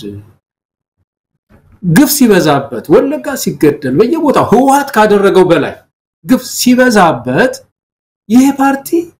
ድምጹን እንደማሰማት እያደፈጠ መሄድ ጀመረ ይገርማል እያደፈጠ ወደ ጠረጴዛ ስር ይገባል እያደፈጠ እያነሰ ይሄዳል ምንድነው ችግሩ ይሄ ፓርቲ ጠንከር ብለህ ቁም እንጂ አታግለው ህዝቡን ቃል ገብተሃል ነበርም ወይ ህወሓት ላይ ብቻ ምን እንትን አለ እኛ እኮ የፕሪንሲፕል ጉዳይ ነው ህወሓት እኮ የትግራይ ወገኖቻችን ወንድሞቻችን እኮ ነው የመርህ ጉዳይ ላይ ተንጠልጠል እዛ ላይና የአማራ ህዝብ ዛሬም ግፍ የሚደርስበት ከሆነ በትላንቱ ኤነርጂ ደም ጨምራ ግፉ ሲጨምራ መታገል ነው ያለው ብለን ወጥረን ይዘናቸው ነበር ባለስልጣንም ምንም ሲያቆራርሷቸው አንዱን የፖስታ ተላላኪ አንዱን የምናምን ሲያረጓቸው እየከሰሙ ሄዱና በጣም ነው ማዝንባቸው መሳይ ይሄን ያመጣው ስለማቃቸው ነው ይሄን ያነሳው አማራ ክልል ውስጥ የተነሳ ይሄ ያፋኑ ንቅናቄ በማለዳ የድርጅት ችግር አይገጥመው ነበር አብን ከአማራ ህዝብ ጎን ቆሞ ቢሆን ነው ተደራጅቶ ይነሳ ነበር መሳይ በማለዳ አሁን ምናነሳው ይሄ ተባበሩ የአማራ ፋኖ አንድነት ተቋም ይወለድ የሚለው ጥያቄ አይነሳም ከፍተኛ ድጋፍ ነበረው አብን ወጣቱን በሙሉ ይዞት ነበር ያ ተቋም አብይ ጉያ ስር ሄዶ ተሸጎጠ በጣም የሚያሳዝን ነገር ነው የአማራ ህዝብ በየቦታው ከተታወጀ ያለ ድርጅት ሳይኖር ዝም ብሎ ተነሳ ማለት ነው የአማራ ህዝብ እና ያንን የአማራን ህዝብ ትግል አሳልፎ የሰጠ ፓርቲ ነው መሳይ በታሪክ ይጠየቃል በጣም ነው የሚያሳዝነው አሁን ለብቻቸው የተወሰኑ ሰዎች እንዳልከው ሁሉ ጽፈት ቤት ዘግተው በአብይ ድጋፍ በአብይ ስፖንሰርነት ነው አሁን ብርም እሱ ነው የሚሰጣቸው በየሄደበት ይሄ ማን ፕሮፌሰር በለጠም ተታቀው ነው እንዴት አይነት ደጋፊ አብይ አህመድ ደጋፊ እንደሆነ ባጀት እየሰጠው እንደገና አለን ብሎ ዛሬ ደግሞ ብድግ ሲል በጣም ነው የገረመኝ እኔ የተውት ነበር የመሰለኝ የአማራ ህዝብ እንግዲህ የሚጠይቀውን ይጠይቃል በእውነት ትግሉ አፍሪያፍ ሲያፈራ እነዚህ ሰዎችም በፍርድ መቅረባቸው አይቀርም በሙስና በጣም የሚታማ ፓርቲ ሆኗል ወደፊት ይሄም የሚጣራ ይመስለኛል ገለታው ይሄን በተመለከተ እንግዲህ የአብን የቀድሞ ወይም ደግሞ የመጀመሪያው ሊቀመንበር ዶክተር ደሳለኝ ጫኔ ረጅም ጽሁፍ ነው ያወጡት ከጽሁፉ ላይ የተወሰነውን ላነብ ከቻልኩ ነው አብን በምርጫ ቦርድ በህግ ባይሰረዝም እንኳን በተግባር ግን ጉባኤ እንዳያካሂድ ተደርጎ ሰቆቃዊ ሞት እንዲሞት የተደረገ ፓርቲ ነው ተሿሚው አንጃ ትላንት አካሄድኩት ያለውን ጉባኤ ለመጥራት የሚያስችለው አካል ብሔራዊ ምክር ቤቱ ወይም ማዕከላዊ ኮሚቴው ውሳኔ ያላሳለፈበት ጉባኤ አዘጋጅ ያልሰየመበት ማዕከላዊ ኮሚቴ ውሳኔ እንዲያስተላልፍም በአግባብ ስብሰባ ያልጠራበት አብዛኞቹ የትላንትና ጉባኤ ተሳታፊዎችም በፓርቲው መዋቅሮች የማይታወቁና ያልተወከሉ አዳዲስ ፊቶች መሆናቸውን ከወጡ ፎቶዎች ተረድቻለሁ የፓርቲው አባል መሆን አለመሆናቸው ግን ከጥርጣሬ በጸዳ መንገድ መረጋገጥ አልቻልኩም የተደረገው ጉባኤም ሆነ ያመራር ምርጫ ግን እንዳልተደረገ የሚቆጠር ፓርቲው ምሉና እንደሌለው የሚቆጠር የጥቂት አመራሮች የስልጣንና የጥቅማ ጥቅም በተደጋጋሚ እንደምለው ከምግብ ዋስትና ማረጋገጫነት የዘለለ ፋይዳ የሌለው ድርጅት እንዲሆን በተጠና መንገድ ተሰርቷል ነው የሚለው በጣም ጠንካራ ትችት ነው ረጅም ነው ጽሁፉ የተወሰነውን ክፍል ያነበብኩት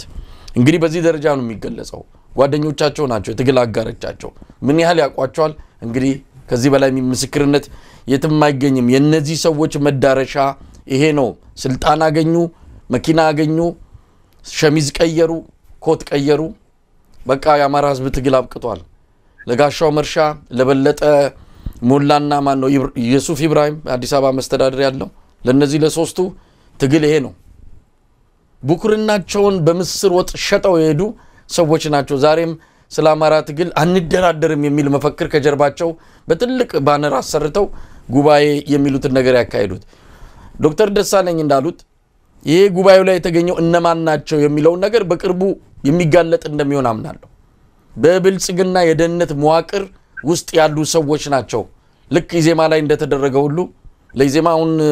ጉባኤ ሲያካሂድ አንዳንድ ስብሰባዎችን ሲያካሂድ የሚያጅቡት የደህንነት ሰዎች ናቸው እውነተኛ አባላት አይደሉም አሁንም አዳራሽ ውስጥ የሚታዩት በአብዛኛው የብልጽግና የኦሮሚያ ብልጽግና የደህንነት ሰዎች ናቸው ምንድነው አሁን አብን እንዳለው ከሆነ አሁን የሚንቀሳቀሰው ምርጫ ደርሷል የምርጫ ጊዜ ስለደረሰ ነው ይሄንንም ጉባኤ ያካሂደው አብይ አጃቢ ይፈልጋል ከብልጽግና በላይ በጣም የሚያሳፍረው ስለመጪው ምርጫ አጀንዳ አድርገው ወደፊት ያመጡት ብልጽማን ነው አብንና ኢዜማ መሆናቸው ኮዲው እናንተ አማሙቁት እኛ ካደረግነው ህዝቡ እንትን ሊል ይችላል ያልተረዱት ነገር ህዝቡ ከብልጽግና በላይ አብንንና ኢዜማን እየተጠየፈ እንዳለ አብይ አህመድ አልተረዳም ወይም ደግሞ ሆን ብሎ ነው የሚያደርገው የአማራ ህዝብ አብንን ጨርሶ ረስቶት ነበር ዛሬ አሁን ድንገት ተነስተው ተሻሻሙን ሲሉ ነው አዲስ የሆነው እንጂ በነገራችን ላይ እነዚህ የፋኖ አመራሮች አሁን በየቦታው ያሉ የፋኖ አመራሮች የአብን ልጆች ናቸው የአብን ፓርቲ መስራቾች ባለስልጣን የነበሩ በአብን ውስጥ ማለት ነው የነበሩ ናቸው ወጣቶቹ በሙሉ እኮ የአብን ልጆች ናቸው በጣም ያስገርም ነገር የኢዜማም አሉ በነገራችን ላይ የኢዜማም አመራር የነበሩ ጎንደር ባህር ዳር ተመራጭ የሆኑ የምክር ቤት አባላት ጭምር አሁን የፋኖ የክፍለ ጦር አመራሮች ናቸው ትክክልና እና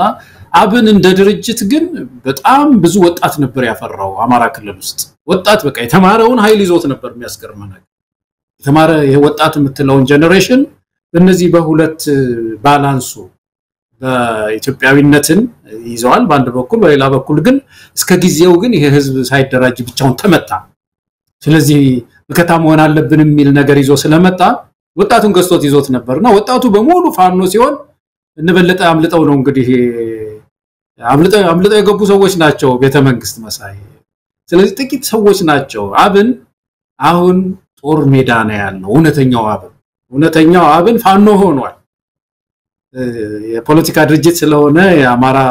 ብሔራዊ ንቅናቄ ስሙን ትቶት ፋኖ ሆኖ እየታገለ ነው ያለውና ማጆሪቲው ህዝብ ትግል ላይ ነው ያለው ይሄ ፓርቲ እንደው የተወሰኑ ሰዎችን ይዞ ጠቅላላ ጉባኤ ያረኩኝ ምርጫ ቦርድም ደግሞ ሊያጸድቅለት ይችላል ምክንያቱም እንኳን ተቃዋሚ ፓርቲ ተውና ስልጣን ላይ የተቀመጠ ፓርቲ ጠቅላላ ጉባኤ ሳያረግ ጠቅላይ ሚኒስትሩ ራሱ ፕሬዚደንት ሆኖ በፓርቲ ውስጥ ራሱን አስመራጭ ሆኖ የመጣበት ጉደኛ ሀገር ናት ኢትዮጵያንን አድርጎ ምርጫ አሸነፍክ ያለበት ምድር ነው ስለዚህ እንደ ፓርቲ ይሄንንም ፓርቲ ቀጥል ነው የሚለው አብን ነገር ግን እንዳልነው አባላቱ በሙሉ ትግል ላይ ነው ያለው ወጣቱ አዲስ ፓርቲ እንደገና ይመሰርታል ጊዜ ሲመጣ አዲስ ፓርቲ ሊመሰረት ይችላል ዶክተር ብርሃኑ ሁለቱ ናቸው አሁን ዶክተር ብርሃኑም ሁለቱም ኢዜማን ይዘው ገደል ገቡ የኛውም ፕሮፌሰር በለጠም አብን ይዘው ገደል ገብተው ደግሞ እኮ ደህና ነገር ቢሰሩ ጥሩ ምርጫው ላይ ነው እንደው ምርጫውን ማንሳት ለምን ፈለጉ እዚህ ላይ በደንብ ህብረተሰቡ ጥንቃቄ ማድረግ አለበት ይሄ ምርጫ ጉዳይ ይሄ ምርጫ ከመድረሱ በፊትም ከመምጣቱ በፊት የኢትዮጵያ ህዝብ ይሄንን ስርዓት ማሰናበት አለበት በምንም ይሁን ታግሎም ምንም ብሎም በሰላማዊ ትግልም በህዝባዊ ቢተኝነትም በመሳሪያ ትግልም በየትኛው መንገድ ይሄን አገዛዝ መሰናበታ ስለ ምርጫ ማውራትም አይገባንም እንኳን አይደለም አሁን ስንት ጊዜ ቀርቶ አሁን ላይ አጀንዳው መቀስቀስ ለምን ተፈለገ ለምንድነው ከትልቁ የኢትዮጵያ ህዝብን እረፍት ከሚነሳው የሰላም እጦት ከተለያዩ ጉዳዮች እየነጠሉት ስለ ምርጫ አጀንዳ እንዲያደርገው በዚህ አይነት መልኩ የመጡበት መንገድ ንቀት ነው ለህዝብ ያላቸው ንቀት ያሳዩበት ነው ምርጫ በኢትዮጵያ ውስጥ ተስፋ አይደለም መሳይ ይሄንን ምንለው ሰው ጨለምተኛ እንዲሆን አይደለም ሌሎች ሀገሮች ምርጫን ተስፋ የሚያረጉት መድብለ ፓርቲ ስርዓት ስለገነቡ ነው መድብለ ፓርቲ ስርዓት የገነባ ህዝብ ምርጫን ተስፋ ያረጋል አደገኛ መንግስት እንኳን ቢመጣበት ተስፋ አለው ምክንያቱም በምርጫ ይጥለዋል በምርጫ አሰናብተዋለሁ የተሻለ አመጣለሁ ብሎ ተስፋ ያረጋል ኢትዮጵያ ውስጥ ምርጫ ተስፋ እንዳይሆን ያደረገው መሰረታዊ ችግር ስላለበት እንደ እንትን ነው የሆነ አሁን ምርጫ ምንድነው እንደ ሴሬሞኒ ምንድነው ይሄ እንደ በተወሰነ ጊዜ በየተወሰነ ጊዜው ማድረግ የሚገባ በዓል ነገር ነው የሆነው በቃ በዓል የፕሬዚደንቱ ኢትዮጵያ ውስጥ የፕሬዚደንቱ ስራ እንደሚያስገርመኝ አንድ አንቀጽ አለ መሳይ ፕሬዚደንቱ ኃላፊነት የሚለው ላይ የኢትዮጵያ ፕሬዚደንት ያው ሴሬሞኒያል ናቸው ግን ከተሰጣቸው ኃላፊነት አንዱ ምንድነው መሰለ መፈረም ነው በዋጆች ላይ ይፈርማሉ እና ይላል እስከዚህ ቀን ድረስ ከፈረሙ ጥሩ ካልፈረሙ ግን ህግ ሆኖ ይቀጥላል ነው የሚለው እና ምን ማለት ነው ፈረሙ አልፈረሙ የሚያመጡት ነገር የለም እኮ ማለት ነው ምንም ሊያመጡ የሚችሉት ነገር የላቸው ምንም ትንሽ ተጽዕኖ የላቸው ይተበቃሉ የተወሰነ ቀን ይፈርሙ ዘንድ ካልፈረሙ ግን ጽኑ ሆኖ አዋጁ ጽኑ ሆኖ ይቀጥላል እሳቸው ይቀራል ማለት ምርጫ እንደዚህ ነው ኢትዮጵያ ውስጥ መሳይ ሰው መጥቶ የኢትዮጵያ ህዝብ መረጠ አልመረጠ ዋጋ የለው መንግስት የሚፈልገው ስልጣን ላይ መቆየት የሚፈልገው ፓርቲ ኃይልና ወታደርና ገንዘብ እስከያዘ ድረስ ይቀጥላል ምርጫው ለጊዜው ዝም ብሎ ይካሄዳል ማለት ነው በተለይ ይሄ ምርጫ ኢትዮጵያውያንንም ታርጌት ያደረገ አይደለም ዓለም አቀፍ ኮሚኒቲው ነው ኢትዮጵያውያንማ እንተዋወቃለን መንግስትና ኢትዮጵያዊ ይተዋወቃል በደም ምርጫ እንዴት እንደሚጫወቱባት በደም ባይተናል ግን ምንድነው ዓለም አቀፍ ኮሚኒቲው በየተወሰነ ጊዜው በየ4 አመቱ በየ5 አመቱ ምርጫ የሚደረግበት ሀገር ዲሞክራሲያዊ ነው ተብሎ በቃ ይታመናል ያንን ጊዜ ካለፈ ለምን የሚል ጥያቄ ይነሳል ስለዚህ ለስሙ ምርጫ አድርገን በ99% አሸንፈናል ብለን እንደባለፈው አመት እንቀጥላለን ነው ለዚህ ደግሞ አጃቢ ያስፈልጋል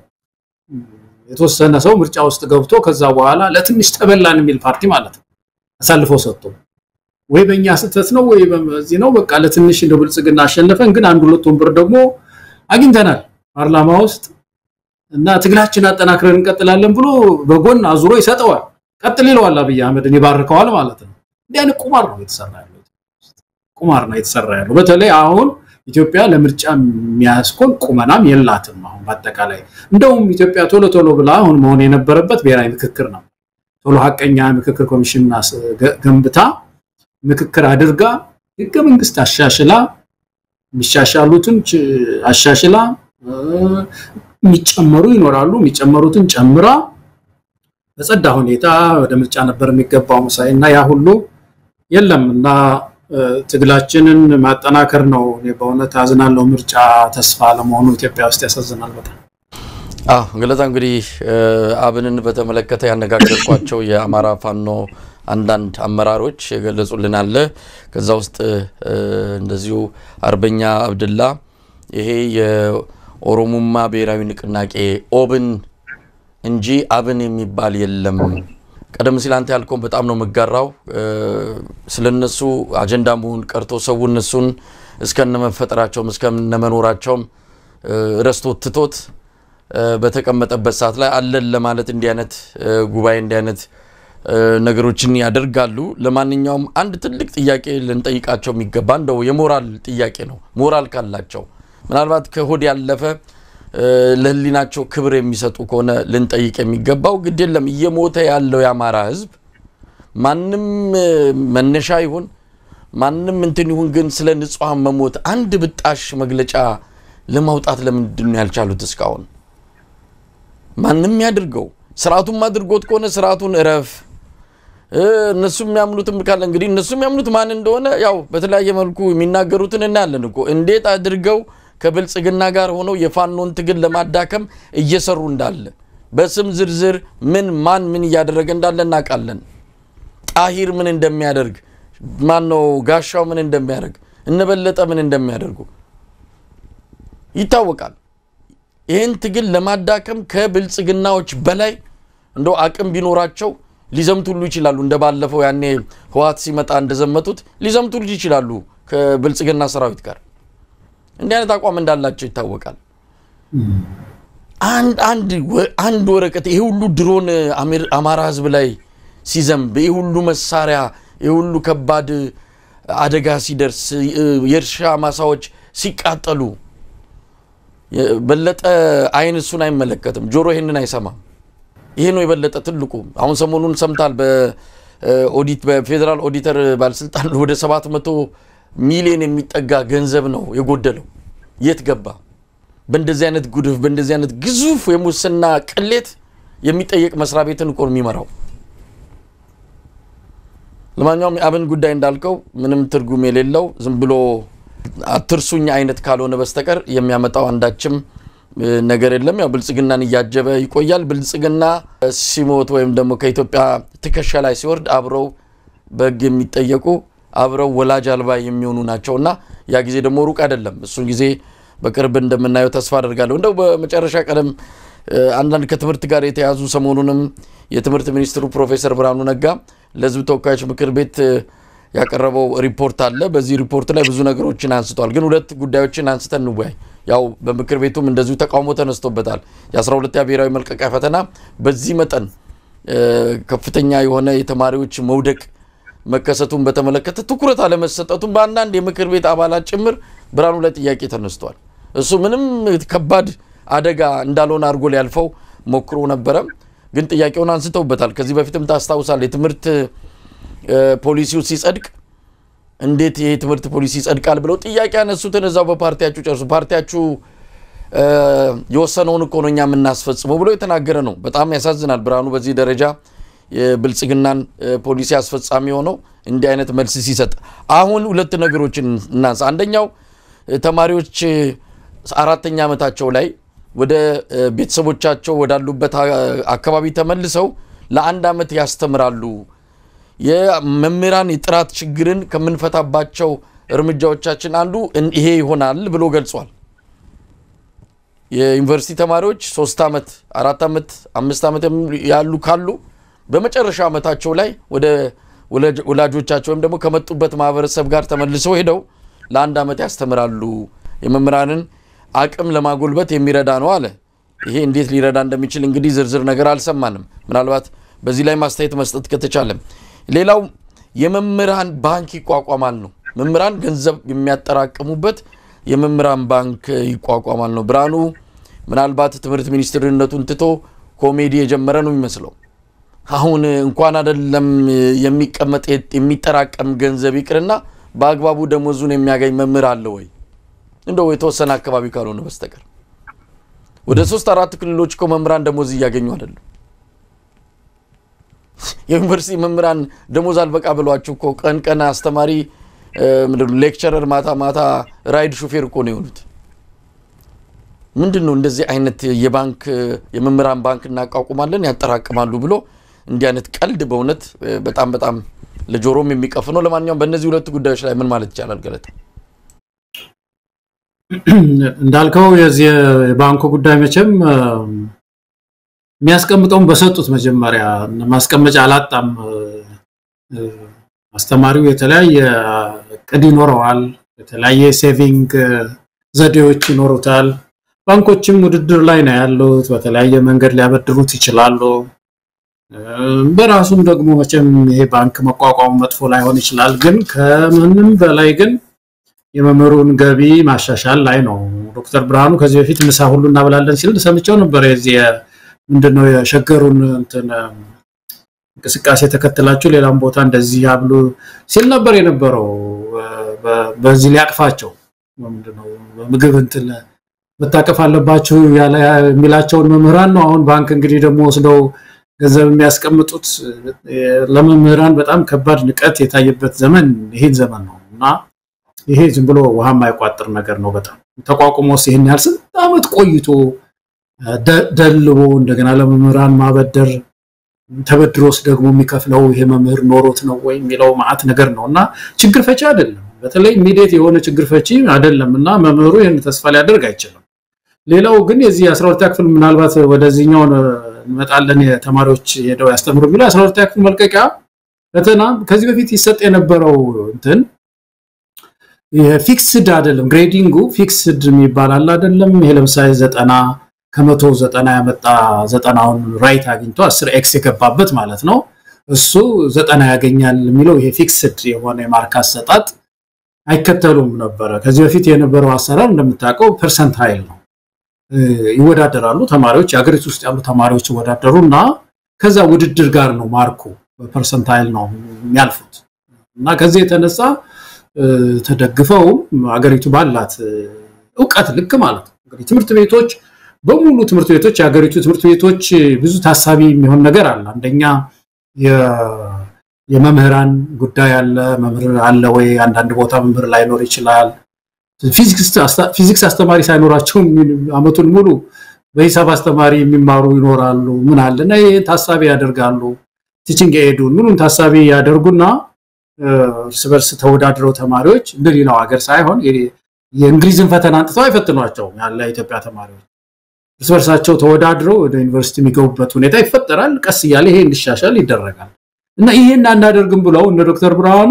በጣም ብዙ ተማሪ ነው እንዲወድቅ ያደረጉት ከዚህ የተነሳ በጣም የሚያሳዝን ዩኒቨርሲቲዎች ባዶ ነው የሆኑት አሁን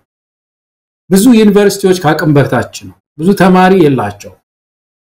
ይሄ ከባድ ወንጀል ነው እነ ዶክተር ብርሃኑ በህግ ይጠይቃሉ ይሄ በደረቅ ወንጀል ነው የሚጠየቁት በእውነት አክሰስ የሚባለው በትምህርት እንትን ውስጥ ይሄ ኢኩዊቲ አክሰስ ኳሊቲ የሚሏቸው ቫልዩስ አሉ በትምህርት ውስጥ እሴቶች እና በተለይ አክሰስ የሃየር ኤጁኬሽን አክሰስ በዚህ ዘመን በየትኛውም ዘመን ሆኖ ያቀም ዩኒቨርሲቲዎች ባዷቸው እንዲሆኑ ስላደረጉ እነዚህ ሰዎች መጠየቃቸው አይቀርም ሰው አስተምሩ 12ኛ ክፍል ትንሽ የኮሌጅ ትምህርት ጠቅሶ ቀምሶ ገበያው ደግሞ ያበጥረዋል እዛ ይፈልገው ፈትነዋል እኮ ገበያው ሲቀጥሩ እኮ በደም ፈትነው ነው የሚቀጥሩት ብሎ አይቀጥሩም እኮ ግን ቀምሶ ከእንዶ ባቅሙ የሚሰራ ስራ እንኳን እንዳይፈልግ የዩኒቨርሲቲ ትምህርት እንዳይቀምስ ህዝቡ ልጆቹ እንዳይቀምስ ያደረጉ ነው ያሉትና ይሄ ከባድ ወንጀል ነው ብዙ ጊዜ ማንስተናል ተጠየቁበታላችሁ በእውነት በጣም ነው ማዝነው ከዚህ ግን ይሄኛው ደግሞ አዲስ የመጣው ነገር ደግሞ ይሄ አንስታው ነው መሳይ ምንድነው ዩኒቨርሲቲ ተማሪዎች እንደጨረሱ ወይም 4ኛ ዓመት ላይ ሲደርሱ አንድ ዓመት ወጥተው ሄዶ ያስተምራሉ የሚባል ማስተማር እኮ አስተማሪነት እኮ ትምህርት ቤት እኮ የሙያ ቤት እኮ ሙያኮ አሁን ቅድም እየነገርኩ ነበር መሳይ ክሊኒኮቻችን ብዙ የህክምና ሰው የላቸውምና ዩኒቨርሲቲ ግራጁዌትስ በሙሉ ሄዱና ህክምና አርዱ ይባላል እንደዚህ ብሎ የሶሲዮሎጂ የተማረውን ጋዜጠኝነት የተማረውን ጂኦግራፊ የተማረውን ሰው ሄድና ክሊኒክ እርዳ ይባላል እንዴ ሙያ ቤት እኮ ነው እዛ ሄዶ ሊያበላሽ ነው የሚችለው እንጂ ሊጠቅም አይችልም ክሊኒክ ውስጥ ሄዶ ማስተማር እኮ እንደዛ እኮ ማስተማር እኮ ሰርቲፊኬት ይጠይቃል የቋንቋ ተማሪዎች ሲማሩ አብዛኛው ብዙ ኮርስ ነው የሚወስዱት how to teach language የሚለው በተለይ ይሄ ሁለተኛ ቋንቋ እንዴት ነው የሚማሩት ማለት ነው የሚለውን ማለት ማቴማቲክስ እኮ ዝም ብሎ ሂሳቡን እኮ አይደለም እንዴት ነው ማቴማቲክስ የምናስተምረው በተለይ አንደኛ ደረጃ እነዚህ መዋለ ህጻናት አንደኛ ደረጃ እና ይሄ ሚድል ስኩል ሃይ ስኩል በከፍተኛ ሁኔታ ሜቶዶሎጂ የሚባለው ደግሞ የማስተማርን ስነ ዘዴ የተማሩ ሰዎች ናቸው የሚበተኑት ይሄን ተቋም መጠበቅ አለብን ዝም ብሎ ማንኛውም ሰው መጥቶ አንድ አመት ልጆችን አበላሽቶ ሊሄድ አይችልም ይሄ እኮ እንደ ሀገር እኮ ከባድ እኮ ትውልድ እኮ ነው የምንጎዳው መሳይ ትውልድ ያልተማረ እንዴት ማስተማር እንዳለበት ማያውቅ ሰው ኢንጂነሪንግ ስለሆነ ያጠናው ሲቪል ኢንጂነር ነው ለሂሳብ ትንሽ ሲቀርብ ይችላል የሂሳብ መጽሐፍ ስጡትና ሄዱና አስተምሩ ተብሎ መሃል ሜዳ የሚልኮ ከሆነ ዛ መሃል ሜዳን በቃ ገደሉት ማለት እኮ ነው ወጣቱ አይደረግም ያ ተቋም መጠበቅ አለበት በባለሙያ እንደውም እዚህ ሀገር በጣም የሚያስገርም ነገር አሜሪካ ውስጥ አንድ ሰው በኤጁኬሽን ከጨረሰ በኋላ እኮ ከጨረሰ በኋላ ማሳቹሴትስ ውስጥ አስተማሪ ከጨረሰ በኋላ እንደገና የስቴቱ ደግሞ ሰርቲፊኬት ፈተናል የማስተማር ማለት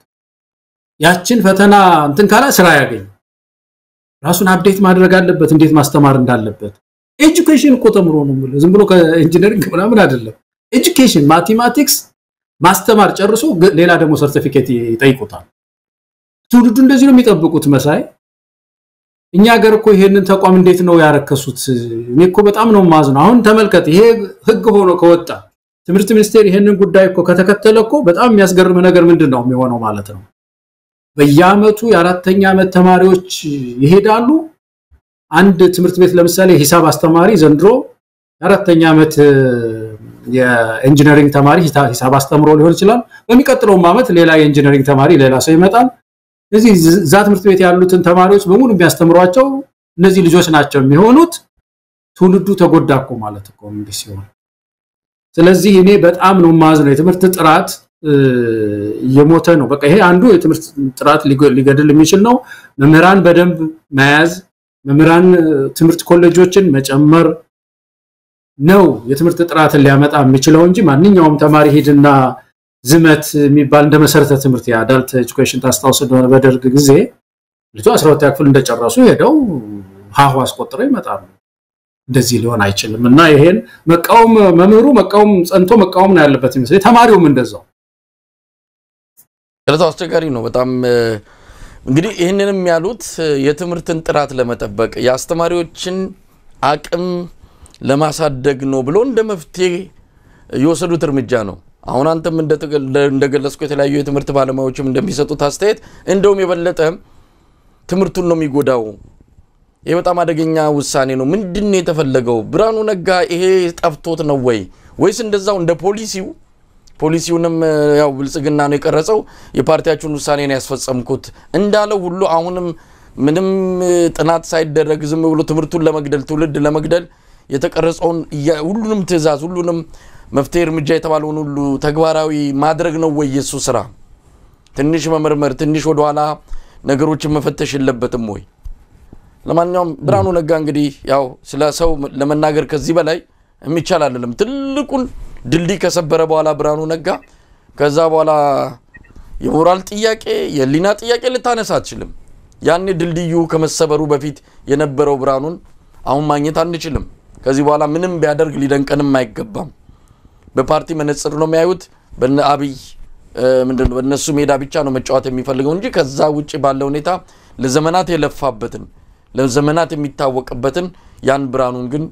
አተነዋል ሙሉ በሙሉ ያሳዝናል በጣም መሳይ እኔ ዶክተር ብርሃኑ ፐርሰናሊ ወደዋለሁ እኔ አሁንም ቢሆን አልጣላም ሐሳቡን ነው ማዝንበትና እንደነዚህ አይነት ሰዎች ምናጣበት ዘመን መሆኑ እንደው ዘመኑን ራሱ ወደ ኋላ ስትዋጀው ያሳዝናል በጣም ምን ይሆን እንደሆነ እንደማህበረሰብም ሌሎች ጥናቶችን መደረግ ያለባቸው ይመስለኛል እንደው በዚህ የትምህርት ጥራት ጉዳይ ብዙ ጊዜ ይነሳልና መሳይ ትምህርት ጥራት ሌላ ሀገርም ያየነው ትምህርት ጥራት የሚባለው እኛ ከምናወራው የተለየ ነገር ነው መሳይ ትምህርት ጥራት አንዱ ዘመናዊ ትምህርት እየሰጠን ነው ወይ ነው የሚሉት ሌላው ሀገር ኳሊቲ ኦፍ ኤጁኬሽን ኢትዮጵያ አሁን 183ኛ ናት በነገራችን ላይ መሳይ ኳሊቲ ኦፍ ኤጁኬሽን 183ኛ ማለት የመጨረሻዎቹ ጥቂት ሀገራት ጋር ቆመና ያለ ነው ፊደል የቀረጽን ሰዎች ትላልቅ ህንጻዎች ላሊበላን የገነባን ሰዎች ጥሩ ጅማሬ ጥሩ መነሻዎች ያለን ሰዎች 183ኛ ነበር ሞደርን ኤጁኬሽን ነው ኳሊቲ ኦፍ ኤጁኬሽን የሚባለው ጃፓን ያሉ ልጆች አንደኛ ክፍል ጃፓን ያሉ አንደኛ ክፍል ተማሪዎች የሚማሩትን መጽሐፍ አንጥተን አይተን ይመሳሰላሉ ወይ የኛ ልጆች የአንደኛ ክፍል ከሌላው ዓለም የአንደኛ ክፍል ጋራ ዕውቀት እየመገብናቸው ነው ወይ ነው ያ ነው አንዱ ወዘኛ አሮጌ መጽሐፍ እናስተምር ከሆነ ትምህርቱ ዘመናዊ ካልሆነ ያ አንዱ ሁለተኛው መርጃ መሳሪያዎች ናቸው መሳይ አሁን ዶክተር ብርሃኑ ለኳሊቲ ኦፍ ኤጁኬሽን በእውነት ለዚህ ለኳሊቲ ኦፍ ኤጁኬሽን እንግዲህ በአማርኛ እኮ ቃል ተመሳሳይ ቃል አለው ወደ እንግሊዘኛው ለምን እንደምንሄድ ይገርመኛል በጣም የትምህርት ጥራት በደንብ የሚመጥን ቃል ነው ለመደብን ይሄ ነገር መሳይ አንዳንድ ጊዜ ሰው ማስተያየት ሰጥቶና ማቆም አለብንና የትምህርት ጥራት ሁለተኛው አንዱ መመዘኛ ላብራቶሪስ አሏቸው ወይ ትምህርት ቤቶች መርጃ መሳሪያዎች አሏቸው ወይ ትምህርት ቤቶች ይሄንን ይጠይቃሉ ወይ ትምህርት ሚኒስቴር መንግስትን ትምህርት ቤቶች ባዶ ናቸው ላይብረሪ የላቸውም መርጃ መሳሪያ የላቸውም ልጆቹን ስናስተምራቸው ሃይ ስኩልም ስናስተምራቸው እንዲህ አይነት ኬሚካል አለ በምድር ላይ እንላቸዋለን ገስተን ይሄ ነው ያ ኬሚካል ልጆች ይሄ ነው የሚባለው እስቲ ሞክሩት አንላቸውም ልጆቻችንን ይሄንን ለመግዛት ባጀት ጨምሩልን እንዴት ትምህርት ሚኒስቴር ከወታደር ያንሳል አሁን እኮ ወደ 3.4% ማይገባም ትምህርት ባጀቱ የሚያስቀርብ ነገር ኢትዮጵያ ውስጥ እንዴት ያንሳል ባጀታችን ከማዳበሪያም ያንሳል በነገራችን ላይ ነገር እንደሆነ አላቀም ማዳበሪያ 5% የሀገሪቱን ጂዲፒ 5% ይወስዳል ማዳበሪያ ትምህርት 4% አይሞላው ከፍ አርጉልን ወደ 7% ወደ 8 ተሟሙተን ገበሬውም እንደዛ ነው የሚለው ተማር ልጄ ነው የሚለው በዚህ ላይ የሚቃወም የለም የትምህርት እንትን ባጀት ከፍ ቢል ስለዚህ ወደዛ ከፍ አርጉልን ብሎ ይሄ ነው የትምህርት ኳሊቲን የሚያመጣው የመምህራን ስልጠና ነው ተደራሽነት ነው አክሰስ ለተማሪዎች ማቅረብ ማለትም ትምህርት እንዲደርስ በሁሉም አካባቢዎች ትምህርት እንዲደርስ ማድረግ ነው ሃይ ስኩል እንዲደርስ ማድረግ ነው ከፍተኛ ትምህርት እንዲደርስ ማድረግ ነው እነዚህ ጉዳዮች ላይ አይደለም የትምህርት ጥራት ሲያነሱ ነው ስለሚያስገርመኝ ነው ይሄን ያነሳሁት ማሳይና ትምህርት ጥራት ምንድነው ፈተና ምን አይነት ፈተና ከባድ ፈተና አንጥቶ 90% መጣል ወይም ደግሞ እንዳለ 1000 ትምህርት ቤት እንዳያልፉ ማድረግ ከዛ ትምህርት ሚኒስቴር መኩራራት በዚህ ውጤት አየነው ትምህርት ቤቱ በሙሉ ዘጭ አለ ጥራቱን አየነው እንዴ ይሄ እኮ የነሱ ፍረት እኮ ነው ይሄ አሁን 90 ይሄ ውጤት ይሄ ማርክ የተማሪዎች ውጤት አይደለም የትምህርት ሚኒስቴር ውጤት ነው ተማሪዎቹማ የተመገቡትን መለሱ እንዴ ጎበዝ ተማሪ መካከለኛ ትምህርት የሚባለው ናቹራሊ ዲስትሪቢዩትድ ነው ማለት ወይም በተፈጥሮ ስርጭት የተቀናበረ ነገር ነው ስለዚህ ተማሪዎች የተሰጣቸው ነው የመለሱትና እኔ ከዚህ ቀደም ካነሳ ነው ከማርክ አሰጣጡ ጀምሮ ይሄ አንጻራዊ የሆነ ማርክ አሰጣጥ ሰጥቶ ዩኒቨርሲቲዎች ሞልተው ያሉን ጥቂት ዩኒቨርሲቲዎች ናቸው የምታውቀው እነዛ ላይ ሞልቶ የሚቀጥለው ትውልድ ደግሞ ስራም አገሪቱም ደግሞ ተማረ ያለህ ብላም ከጋና እንዳታመጣ ከናይጄሪያ ከህንድ በልጆቻችን እንዲሞላ ማድረግ ሲገባቸው ይሄን አላደረጉምና እንደው ትምህርት ሚኒስቴር ውስጥ ያላችሁ ኤክስፐርቶች ነው በጣም የተማሩ በእውነትም ማንንም ሰው ሊመክራቸው የማይገባ ጥሩ ዕውቀት ያላቸው በትምህርት ላይ ያላቸው ሰዎች እንዳሉ አቃሉ ድምጻቸው ማሰማት ያለባቸው ይመስለኛል ይሄን የዶክተር ብርሃኑን እና ያብይን ምክር ማፍረስ ነው ያለባቸው ገለታው እንግዲህ ጉዳዩ በጣም አሳሳቢ ነው በትምርት ላይ ሆነ ያለው ሁኔታ ያው የትምርት ባለሙያዎች ይጮሃሉ በዚህም በአሜሪካን በአውሮፓም ያሉ ከትምርት ጋር በተያያዘ ኢትዮጵያ ላይ የመጣ ያለውን አደጋ በመገንዘብ በተደጋጋሚ አቤቱታ ያቀረቡ ነው ለብርሃኑ ነጋም በተደጋጋሚ ደብዳቤ ጽፈው ልከዋል ግን ብርሃኑ ነጋ አሁን ያንን የሚሰማበት ጆሮ የለውም ከቤተ መንግስት ከ4 ኪሎ የሚመጣው መመሪያ ማስፈጸም እንጂ ኢትዮጵያ ላይ ምን ያመጣል በርቀት በሂደት ሊመጣ የሚችለውን አደጋ ሁሉ አሁን ለማየት ፈጽሞ ፍላጎትም ያለ አይመስልም የተረዱትም ይሄን ነው አንዳንድ ጉዳዩን በተመለከተ አነጋግሮት እንደነበረ ብርሃኑን በአካልም ሄደውዛ አግኝተውት የነበረም ሰዎች ምንም አይመስሉም በቃ አደጋ እየመጣ መሆኑን ዝም ብሎ መቀበል ነው የፈለገው ባላፊነት እንደሚጠየቅ ነገ ከነገወዲያ ከሱ ታሪክ ጋር እነዚህ አደጋዎች እነዚህ ትልልቅ አገራዊ ስብራቶች የሱ እጅ እንዳለበት ተደርጎ በህግም የሚጠየቅ ሆነ በሌላም ብቻ በታሪክም የሚጠየቅ እንደሆነ አሁን ጉዳዩም አይደለም ለማንኛውም የብርሃኑ ነጋን የፓርላማ ሪፖርት በተመለከተ ዝርዝር ነገሩን እንግዲህ የፓርላማውን ቆይታ ተከታትለን ሌላ ጊዜ ምን መጣ ይመስለኛል ገለታው ዝርዝሩን በደንብ ተመልክተን አሁን ቀደም ሲል ያነሳነው አንድ አመት ሲቀራቸው ሄደው ዩኒቨርሲቲ ተማሪዎች የሚያስተምሩበት ሁኔታ የከባንክ ጋር የተያዘው የመምራን ባንክ በዝርዝር አይተነው ዳግም የምንመለስ ይመስለኛል ለዛሬ በዚህ እናበቃለን በጣም አመሰግናለሁ ገለታው እኔም በጣም አመሰግናለሁ መልካም ምሽት መሳይ ተመልካቾቻችን በዚህ ወዛሬውን አበቃን አብራችሁ ስለነበራችሁ ምስጋናችን ከልብ ሆኖ ከያላችሁበት ይድረሳችሁ ኢትዮጵያ በክብር ለዘላለም ትኑር ተናስተልን